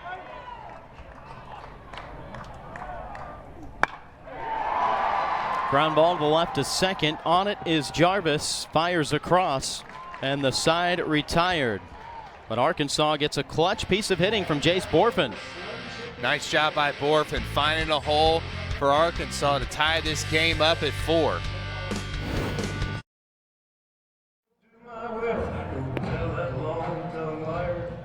Arkansas looking to even up this series, and they're not going to leave anything in their pockets. On comes the lefty, Hagen Smith. Yeah, I think that tells you all you need to know what Dave Van Horn is thinking right now. It's like you've got to get a victory against Alabama after losing, dropping that Friday night game, and they're going to go with Hagen Smith, who has just been absolutely dynamite this year. You see the numbers on Smith. I mean, a 1.95 ERA toward the top of the SEC, the 4 wins, and again, a guy that is so versatile. He's been the Friday night guy. When Tigert and Cody Franco down, you have to put him in the bullpen to hopefully try to affect maybe a couple ball games. And again, just really, really good stuff. Will face the DH Will Hodo right out of the gate. Takes a first pitch strike. Hodo has struck out all 3 times today, but back in the 3rd inning, he had a soft liner down the right field line that was really close. A play that was called foul, challenged, and upheld, but he was inches away from getting an RBI hit. And a change along with the one on the mound. Brady Slavin's now in the game to play first base, replacing Reese Robinette.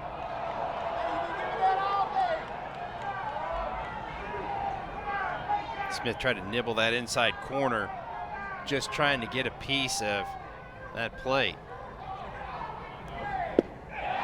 Got him swinging.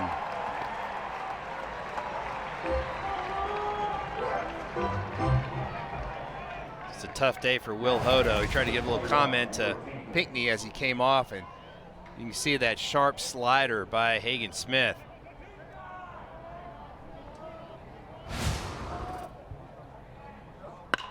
First pitch, Pinckney hits it high and deep to left center. That ball is gone. Andrew Pinckney, 4th home run of the season, and the Crimson Tide back in front, 5-4. And huge swing by Pinckney off the bat. You knew it was gone. Exit velo of 103, hit that ball 416 feet.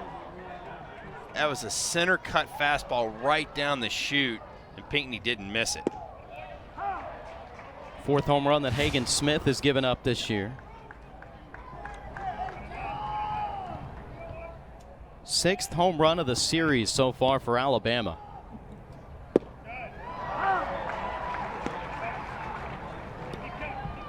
Oh, before that home run, Troy, the top 4 spots in this Alabama lineup had only been on base twice today, and both of those were infield singles. That tells you just how dynamic they are 1 through 9. All the production had come from the bottom half. Yeah, again, this is a lineup that Brad Bohannon kind of shook up a little bit today, but so many guys can swing the bat so well. This is going to be a really tough play.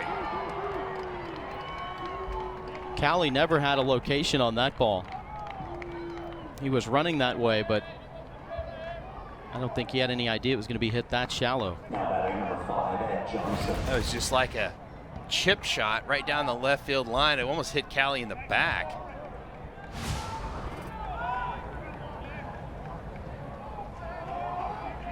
Still just 1 out here for Arkansas.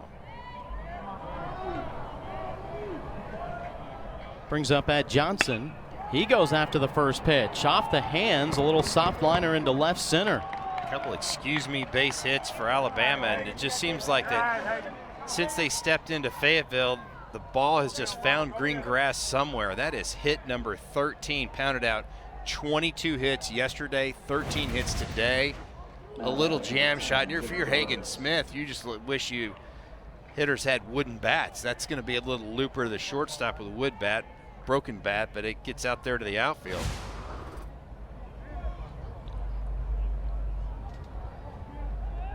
Here's Jim Jarvis.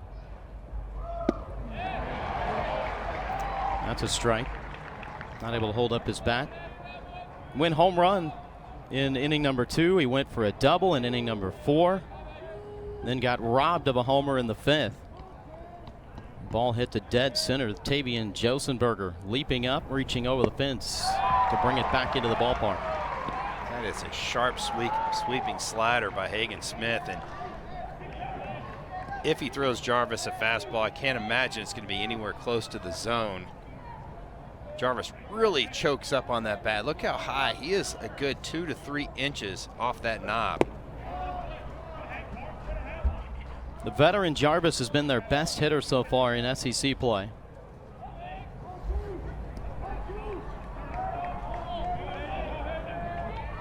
Two for 3 today.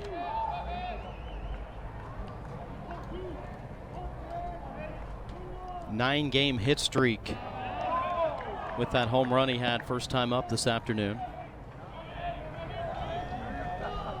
He's come through with some clutch swings this year in their win at second-ranked Florida, their first SEC win of the season. Got on base 3 times. Hit well to left center. Wagner able to face just in front of the warning track and make the catch.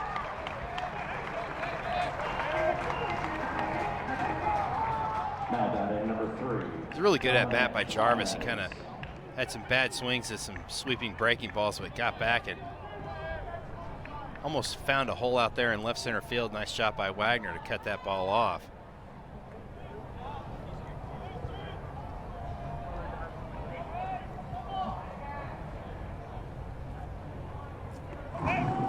Dominic Tamez has got a base hit his last 2 times to the plate. And he got hit there. Bases are loaded up with 2 outs here in the top of the 7th. Dave Van Horn wants this to be reviewed. He didn't think that ball hit Tamez. Let's see, take a look and see what happens here. Did it get him off the foot? Boy, I can't, it's hard to tell.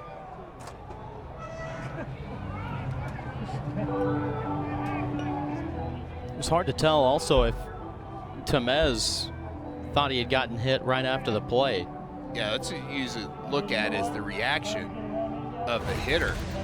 See if there's any flinch or just kind of even watch. I mean, there's no reaction by Tamez. No, he points really quickly that it hit him in the foot. A lot of times you try to even watch their face to see if there's any grimace or anything like that there really wasn't, but just right off that shoe. And sometimes umpires, you may not see it, but you hear it. You hear the sound of it hits that leather shoe. That's going to be really hard to overturn, I think. The man who really got hit by pitch was Parker Rowland. He wore that thing, lost the mask, and it came up and looked like it hit him just below the left jawbone, like towards the neck. But that's what he was willing to do to try to save some bases with 2 on. Well, it's just amazing this is a 5-4 game because Alabama 5 runs on 13 hits, Arkansas 4 runs on 4 hits, making everything they can do with those 4 hits.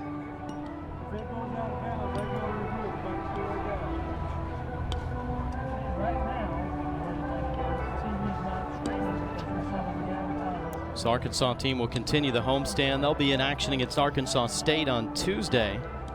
And then they'll go to the defending national champs next Thursday through Saturday, playing at Ole Miss. You wonder why that's a Thursday game. In the SEC, the coaches have if both coaches agree to move it up because of Easter Sunday, they'll play Thursday, Friday, Saturday. You can hear that ball stands on the call. Hit by pitch. It's bases loaded for the Crimson Tide. And William Hamiter coming up.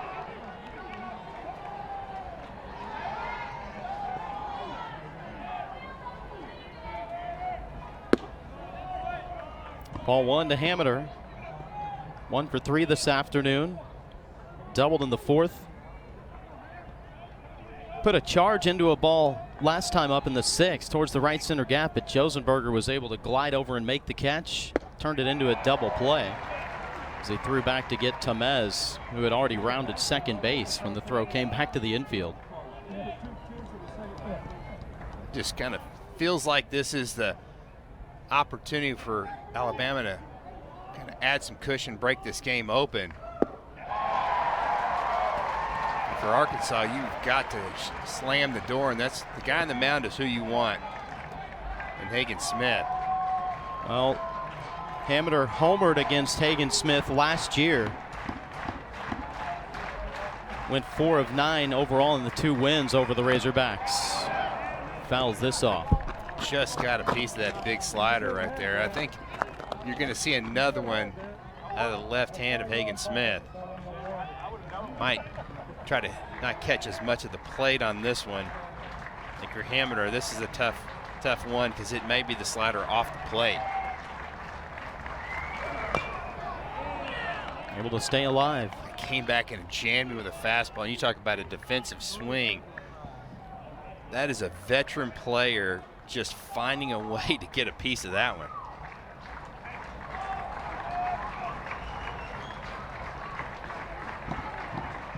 Bases loaded, 2 outs, another 1-2 pitch, and another foul ball. Have to wonder in situations like this. Mentioned Hamiter homered off of Smith last year. As a hitter, did you remember pitchers who you'd had success against? Oh, absolutely. You feel like you've kind of got their number. He is definitely battling right here. Lifts it up into right. Borfin settled in front of the track and makes the catch. 1 run in the 7th off of another long ball for Alabama. Andrew Pinckney, a no-doubter, 415-foot blast, puts Alabama up 5-4.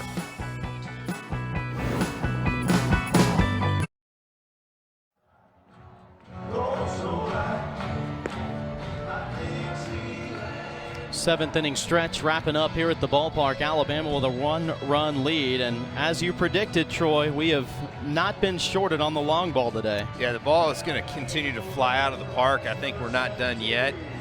At a couple teams that can really swing the bat and have some big time pop, and Brady Slavens is getting his first at-bat of the day. Reese Robinette, the freshman, got the start at first base.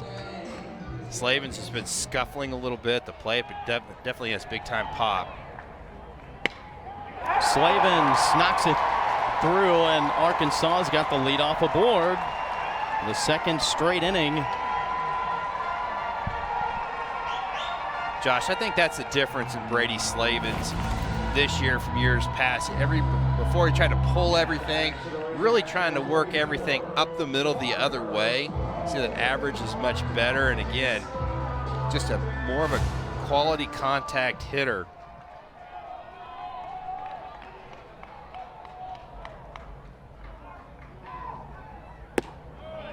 First pitch outside to Parker Rowland. Big opportunity for Alabama to roll too. Rowland, the catcher, does not run well at the plate, and you don't really have a base-stealing threat in Brady Slavens at first base either. Big cut there by Rowland, 1-1.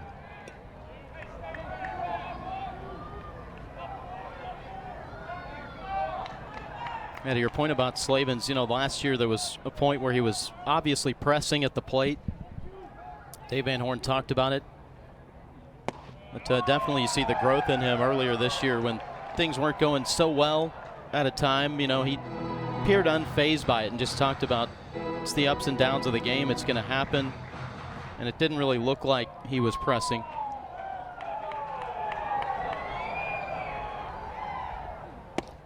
And I think that says a lot for Brady Slavens of even today. He doesn't get the start. You get a freshman. You're a senior. You get a freshman starting in front of you. You don't hang your head. You just wait for your opportunity, and then you deliver with a base hit right here. They'll appeal to third. Says yes, he did. Count is full. I think Rowland tried to sell that one. Yep. I think he knew he swung. It's like, hey, if I start trotting down to first base, maybe the umpire won't ring me up on that strike call. I think clearly he checked. Watch, see if that bat crosses home plate right here, and you can see it clearly does. Easy call for Jeremy Dupree, the third base umpire. There's ball 4.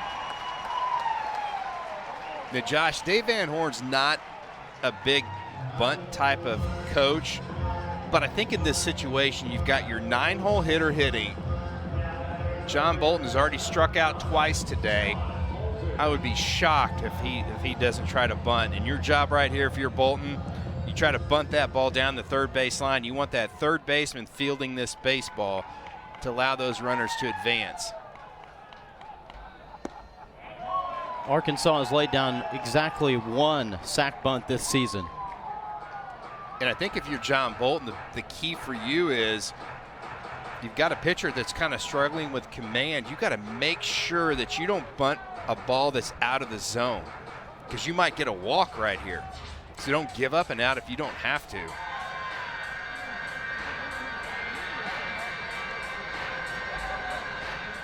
The other thing I like guys to do, this is going to be a visit to the mound right here, and that might do it for Riley Quick.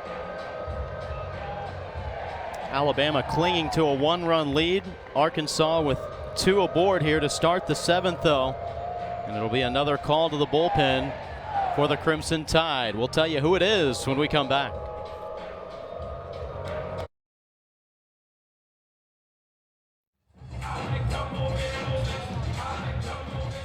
Alabama will turn to one of their more trusted relievers, right-hander Cade Woods. Another big-bodied right-hander, the freshman out of Monroe, Louisiana. See the numbers right there. What about the 26 strikeouts in 14 innings with only 3 walks? I mean, that is absolutely ridiculous.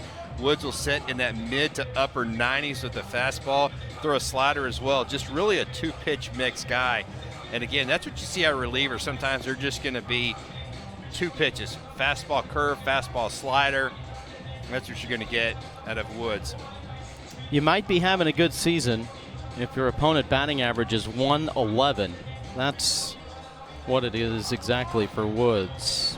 I mean, the 26 punch-outs in 14 innings. I mean, that's literally almost 2 an inning. That's like what you do when you're 8 or on a video game, one of those 2. So the first and third baseman are playing really tight for Bolton right here, and he's already squaring. Got a piece of it. That pitch is not even close. Almost hit Bolton. I think that's where if you're Bolton, you can't offer at pitches that aren't strikes, and that is about 6 to 8 inches. I think it hit him in the hand right there.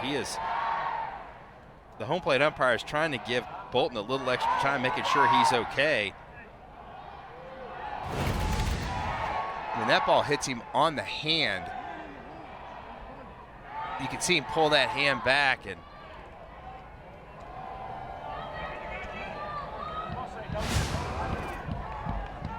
the hand is part of the bat.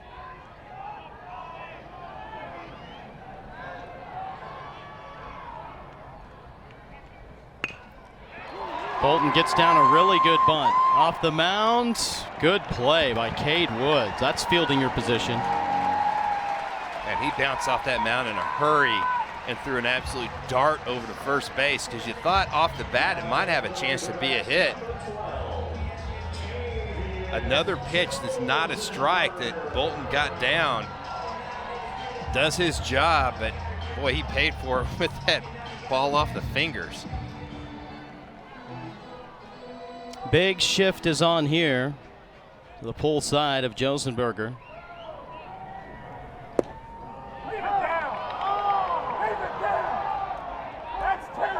Homered in 2 straight games.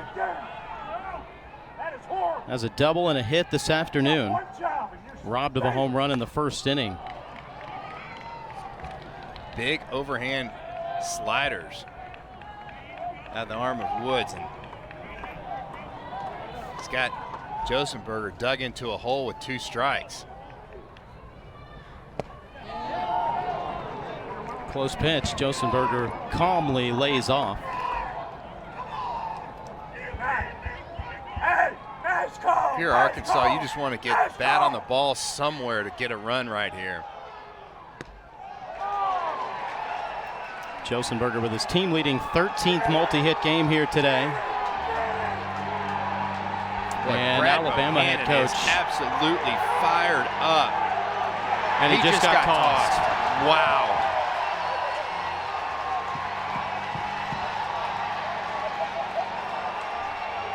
Wanted that call for his pitcher And in a big situation, I think Bohannon, he definitely has an argument. That was a borderline call, and he is letting him have it.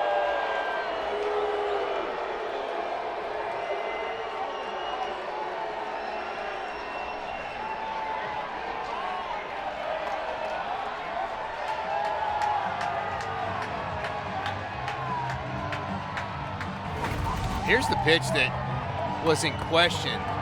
Oh, there was a pitch before that one. It was the breaking ball that Bohannon was so mad about. And he is trying to get his team fired up. He is doing the whoop pig suey as he goes to the dugout. It's fired both up the Arkansas fans and the Alabama dugout. Josenberger lines it down the right field side, a fair ball. Tying run in. Here comes the go-ahead. Tavian has come through again, and Arkansas takes the lead 6-5. First time they've led in this series. Great swing by Josenberger right there. Goes down at the bottom part of the zone. Hooks that one right down the right field line. Scores 2. And boy, after Cade Wood goes back and he backs up home plate right there, he comes up and he has some comments for the home plate umpire Mark Winters as he walks back to the mound. I don't think he was asking what his address was so he can send him a Christmas card right there.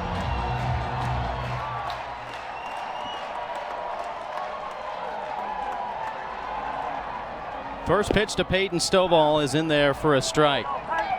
Boy, that is about as rowdy of a 2-minute span that you could see from this crowd. The opposing coach getting ejected. And then a 2 RBI hit to give the Hogs the lead. Arkansas still with just 1 out right here. Well, you're talking about a crowd that has just woken up. Like they were baking in the sun. It was all Alabama last night. And after the solo home run by Pinckney to put the Crimson Tide up. And they are full-throated here at Baum Walker right now.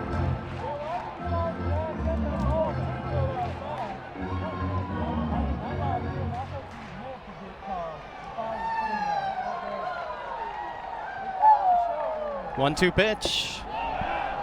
Peeled to third, did not go, and it's 2-2.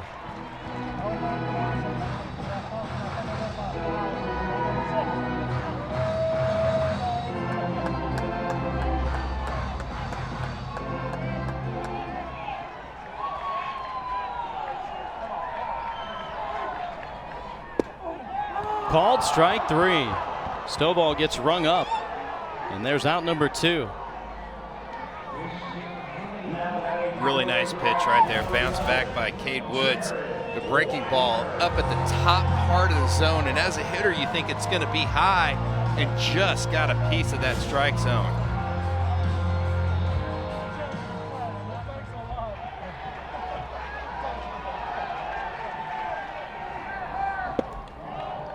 Jared Wagner takes strike 1. Walked his last time up. I think Wagner thinks he's going to see everything away, and that was a pitch middle in and just froze him. Little chopper over the mound, charging on it. Jarvis has no play. Here comes Josenberger home, and he is out at the plate, and that'll immediately bring Dave Van Horn out. He's going to want obstruction on that play. Josenberger helped back up to his feet on a nasty collision after a head-first slide. We've got intensity for days here in Fayetteville. Take another look.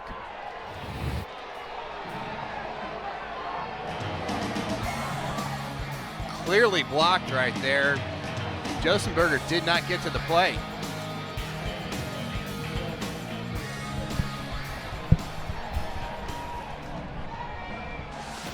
So everything will be held up here. Josh, like you said, Dave Van Horn was mad that Tamez, the catcher, blocked that plate.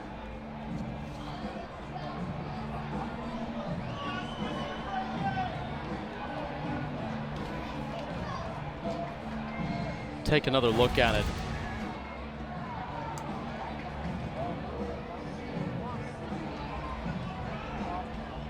Wow, he really just came in there and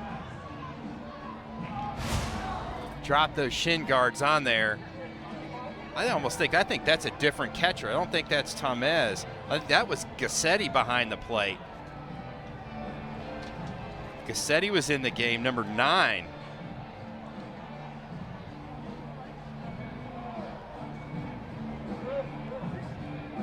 Was behind the plate last night. So if you look at the way the official rules read, penalty for obstruction, immediate dead ball, and awarded 1 base, which would mean the run would score. It certainly cannot block home plate without The clear call possession on of the the field ball. of out, no obstruction, is confirmed out. There you go. So they meant that Gassetti, the catcher, had the ball and then was allowed to block the plate. Josenberger trying to score and make it a 2-run lead. But the big blow was a double down the line by Josenberger. Plated a pair of Arkansas runs. They lead 6-5.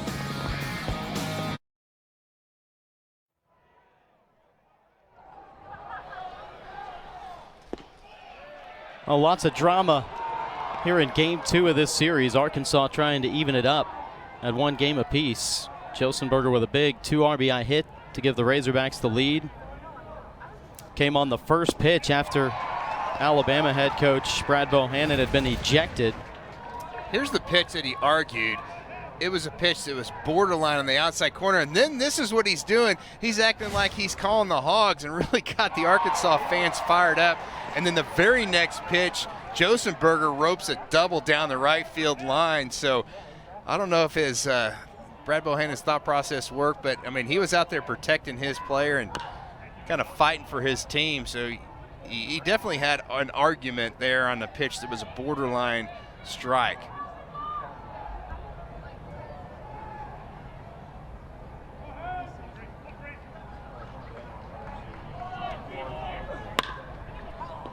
Bouncing ball, and it's going to sneak back up the middle. Leadoff single for Tommy Seidel. Big series continues for him. His 3rd hit of the afternoon. Just another seeing eye single off the bat of the Crimson Tide. A 42 hopper up the middle that just found a lot of green grass. Tell you what, that's what good hitters do. You just find a way to put that ball in play and give yourself a chance.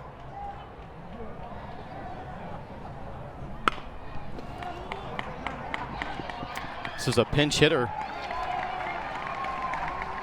for Alabama, and getting the sacrifice down for the Crimson Tide, Will Portera. So he does his job. Pinch hit at the top of the lineup for Colby Shelton. That's a big bat out of the Alabama offense, and Colby Shelton, but Portera does a great job and does exactly what he was called upon to do. First pitch strike to the DH, Will Hodo. Hodo, if he gets a hit right here, he'll forget all about his first 4 plate appearances.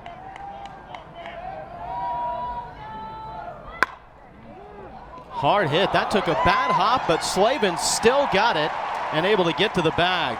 What a play by Brady Slavins. You got to remember that that was Reese Robinette over there at first base, and Slavins, I think this ball hits the bag because it comes up and, it just took a bad hop out the dirt, had a lot of top spin on it, but that is an outstanding play by Brady Slavins. The runner does advance up to third base, but my goodness.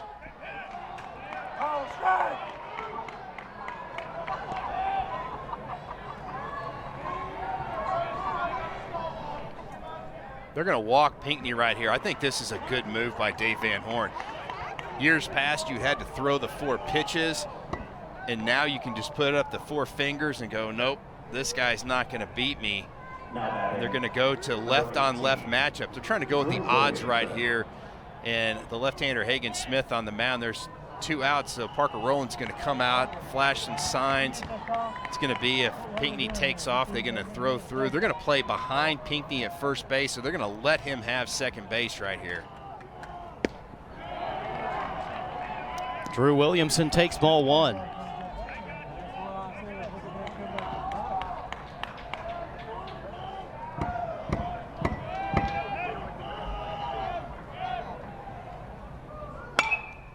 This slice just past the outstretched glove of Callie.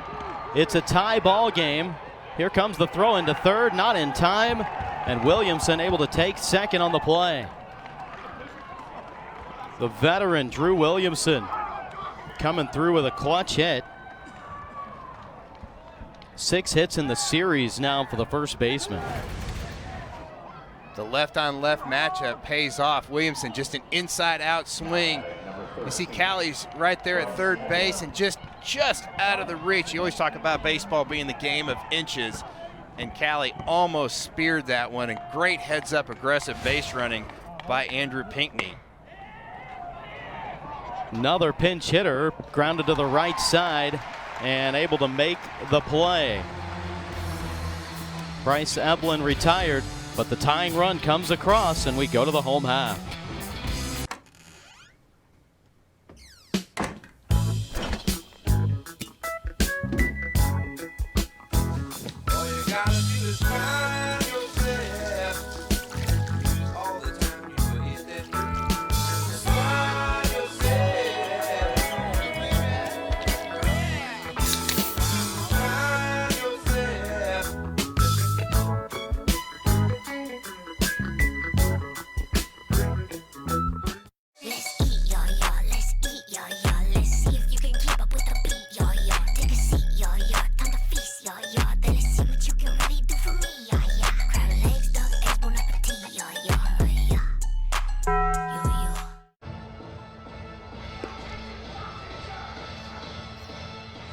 Josh Haley and Troy Eklund back with you in Fayetteville, Alabama.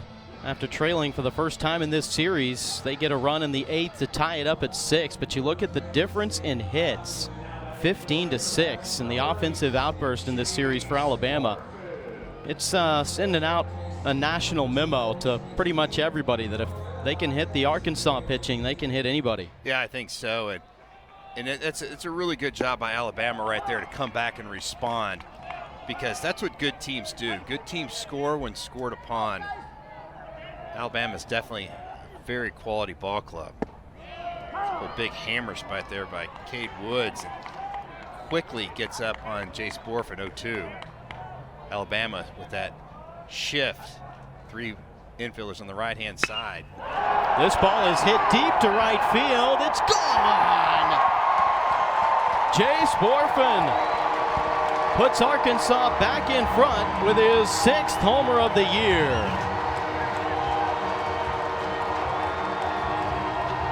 An 0-2 breaking ball that just center cut the plate.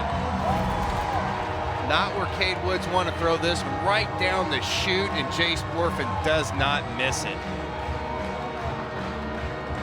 I tell you, that has not happened very often to Alabama pitchers. They've done such a great job this weekend in keeping that ball out of the middle part of the plate, and just an 0-2 mistake by Woods.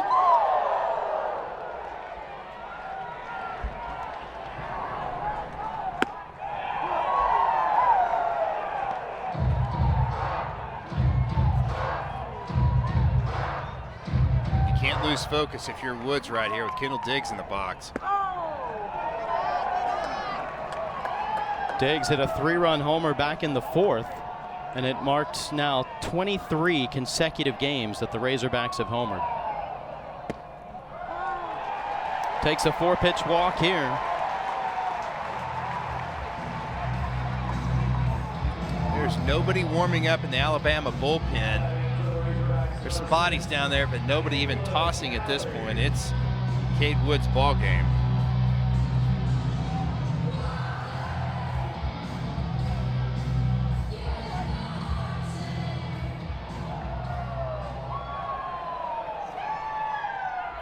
Throw to first is wild and gets past Diggs to second.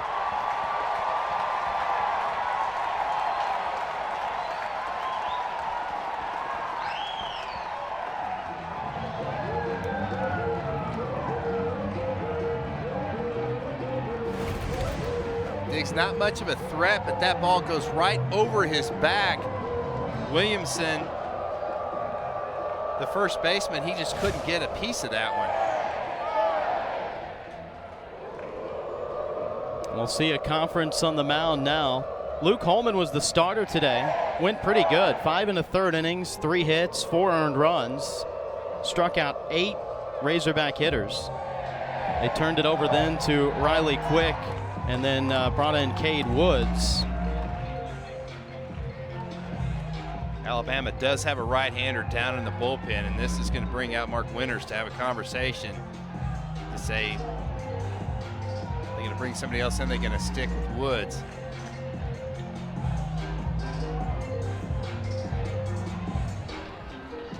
Man getting loose is Zane Probst.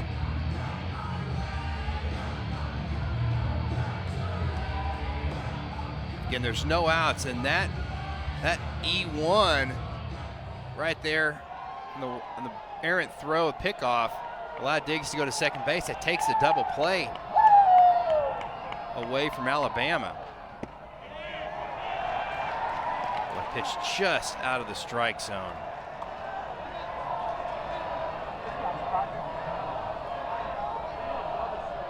Caleb Cali, junior college All-American from a year ago. He had 77 RBI for College of Central Florida and launched 17 home runs. Cali swung at ball too. That one is not even close to being a strike, but saw that fastball up in the zone. His eyes got big. He couldn't lay off of it. Really impressed this fall. Was one of Arkansas's best hitters in a pretty good sample size.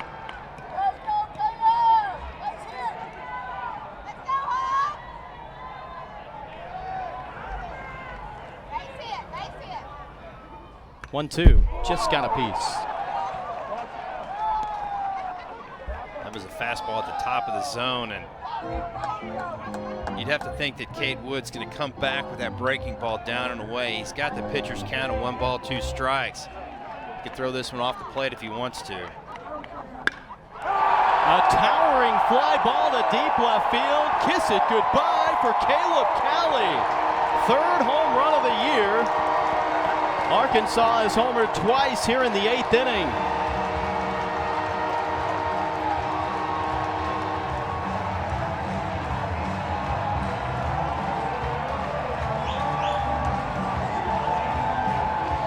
Just an absolute big fly by Caleb Cali. 111 off the bat, 450-foot home run by Caleb Cali, and another center cut breaking ball miss by Cade Woods. He had him 1 ball, 2 strikes.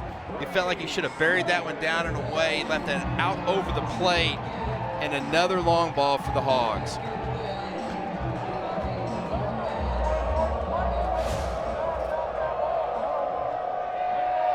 And this will be a change. Woods, who had been so good this year and only given up 2 home runs all season, and 2 within 3 batters here in the 8th. As the Razorbacks have surged in front. New pitcher coming on for Alabama. We'll tell you who after this.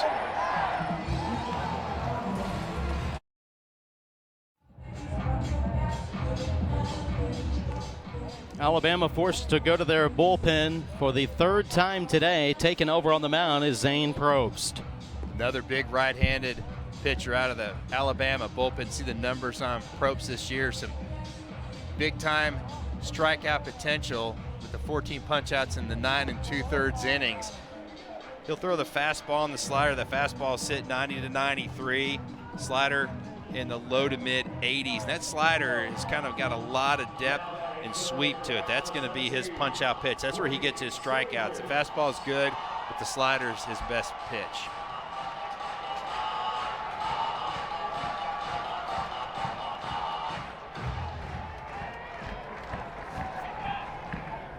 Brady Slavens goes after the first pitch. Gets out of play.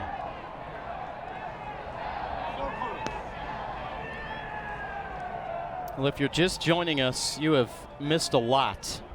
Alabama jumped out to a 1-0 lead. That held through 3 innings. Both teams got 3 in the 4th.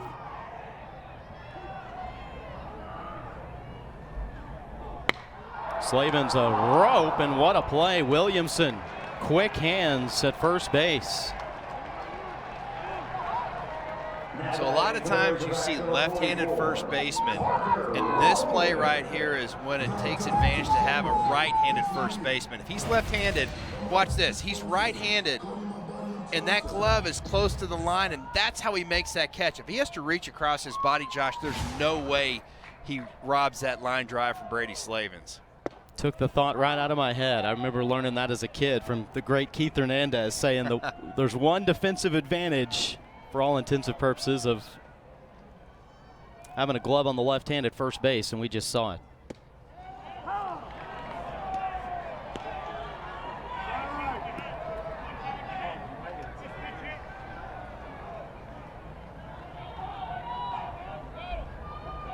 Parker Rowland drew a walk last time up after a couple of strikeouts to start his day, but that walk means he's reached safely in 14 of his 16 starts now.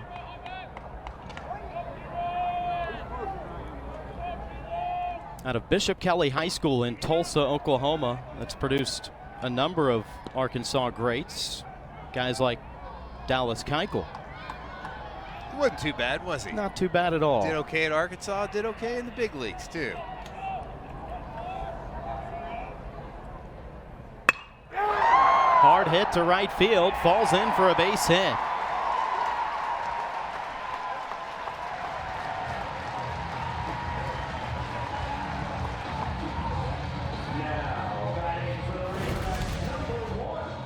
Rowland sees that ball up with 2 strikes, and sometimes you don't want to square it up. If he hits that a little harder, it's going to carry all the way out to Hamner there in right field.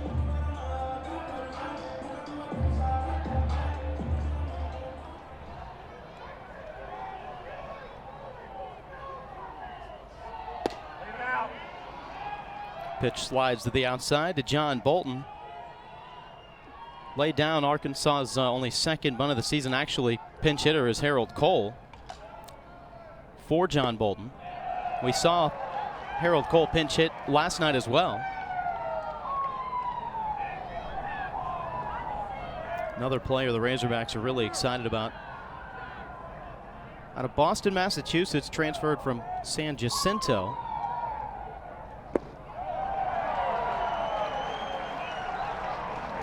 Hit the ball hard in several at-bats this season. Hit 250, 1 home run and 12 RBIs. And he's just one of those guys you feel like every time he's up there, he has a really good quality at-bat, knows the strike zone really well. I think that's a good mound visit by Gassetti right there, trying to settle down his right-hander.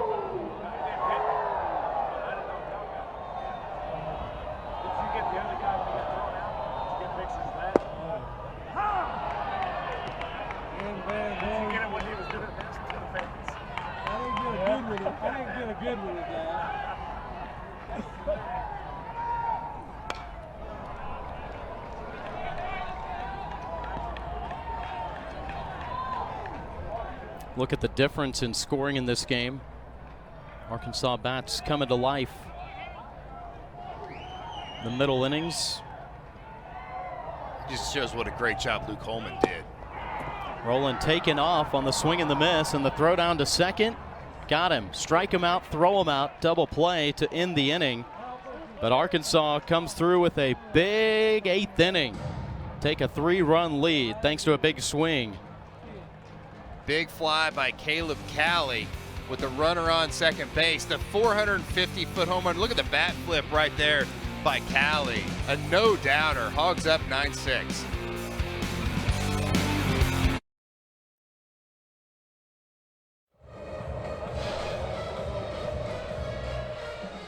What a game it's been so far. Who knows what we could be in for in this 9th inning. 6th-ranked Arkansas leading Alabama 9-6. Trying to set up a rubber match for tomorrow afternoon in front of a capacity crowd here today at Baum Walker Stadium. If you're Alabama, you got who in the box who you want, Jim Jarvis.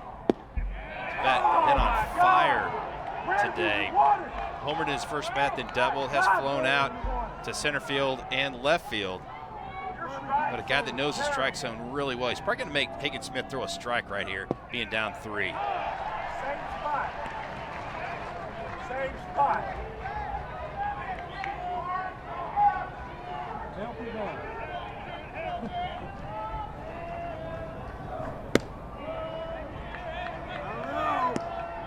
If you're Hagen Smith, you want to just fill up that zone with strikes.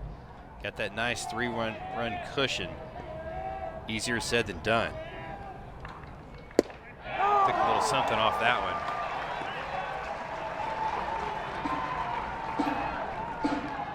As expected, Harold Cole staying in the game as the new shortstop. 2-2 pitch is outside and the count is full.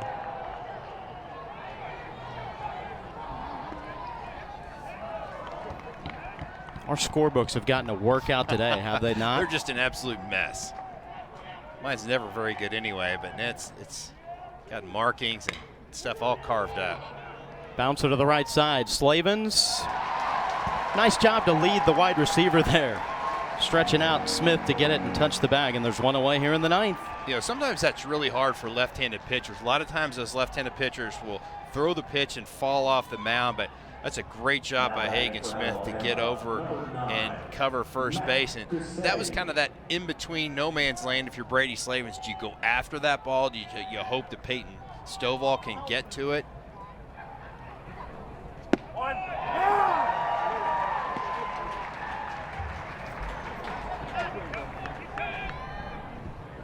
Matt Gassetti at the plate. Came on as the catcher in the 7th inning.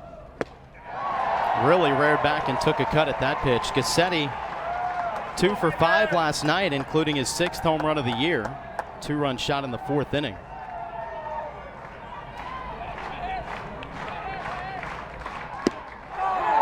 Close.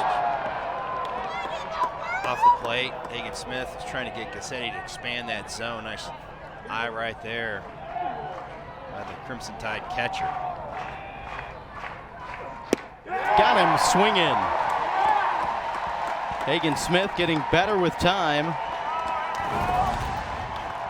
Just a hard fastball up and away, 93 miles an hour.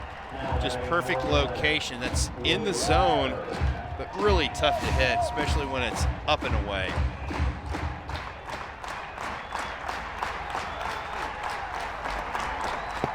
William Hammeder standing in his way. 1 for 4 today.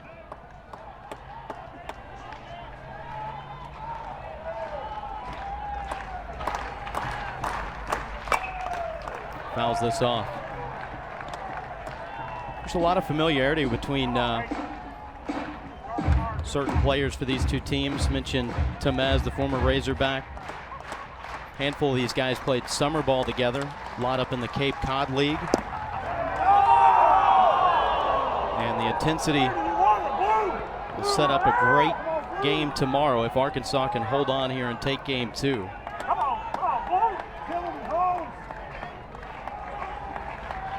Smith's 2-1. Hagen Smith is amped up right now. He was trying to put a little something extra on that last fastball. Come on, let's go, Hagen. If you're Hammeder, you almost have to take a pitch right here when you're down 3. That's in for a strike, and the count is full. I think that's what you expected right there.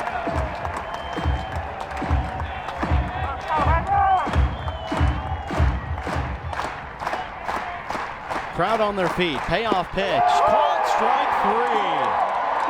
Hagen Smith got him looking, and he goes 1, 2, 3 in the 9th as the Razorbacks erase a deficit in game 2 to even up the series. What a ball game this was. Arkansas knew they were in a battle going up against the Crimson Tide today.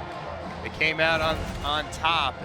Great job out of the bullpen by Hagen Smith. Just a big hammer right there, and that's a big win for Arkansas. Alabama just pummeled them on Friday. The Hogs come back today with some great defense and some big hitting and a couple big home runs, Josh. Razorbacks put an end to a 4-game winning streak in this series. They win the 100th all-time meeting. And it sets up what should be a really good one tomorrow on the SEC Network. Well, glad you were with us for this ball game. Arkansas, your final score 9-6, a winner over Alabama.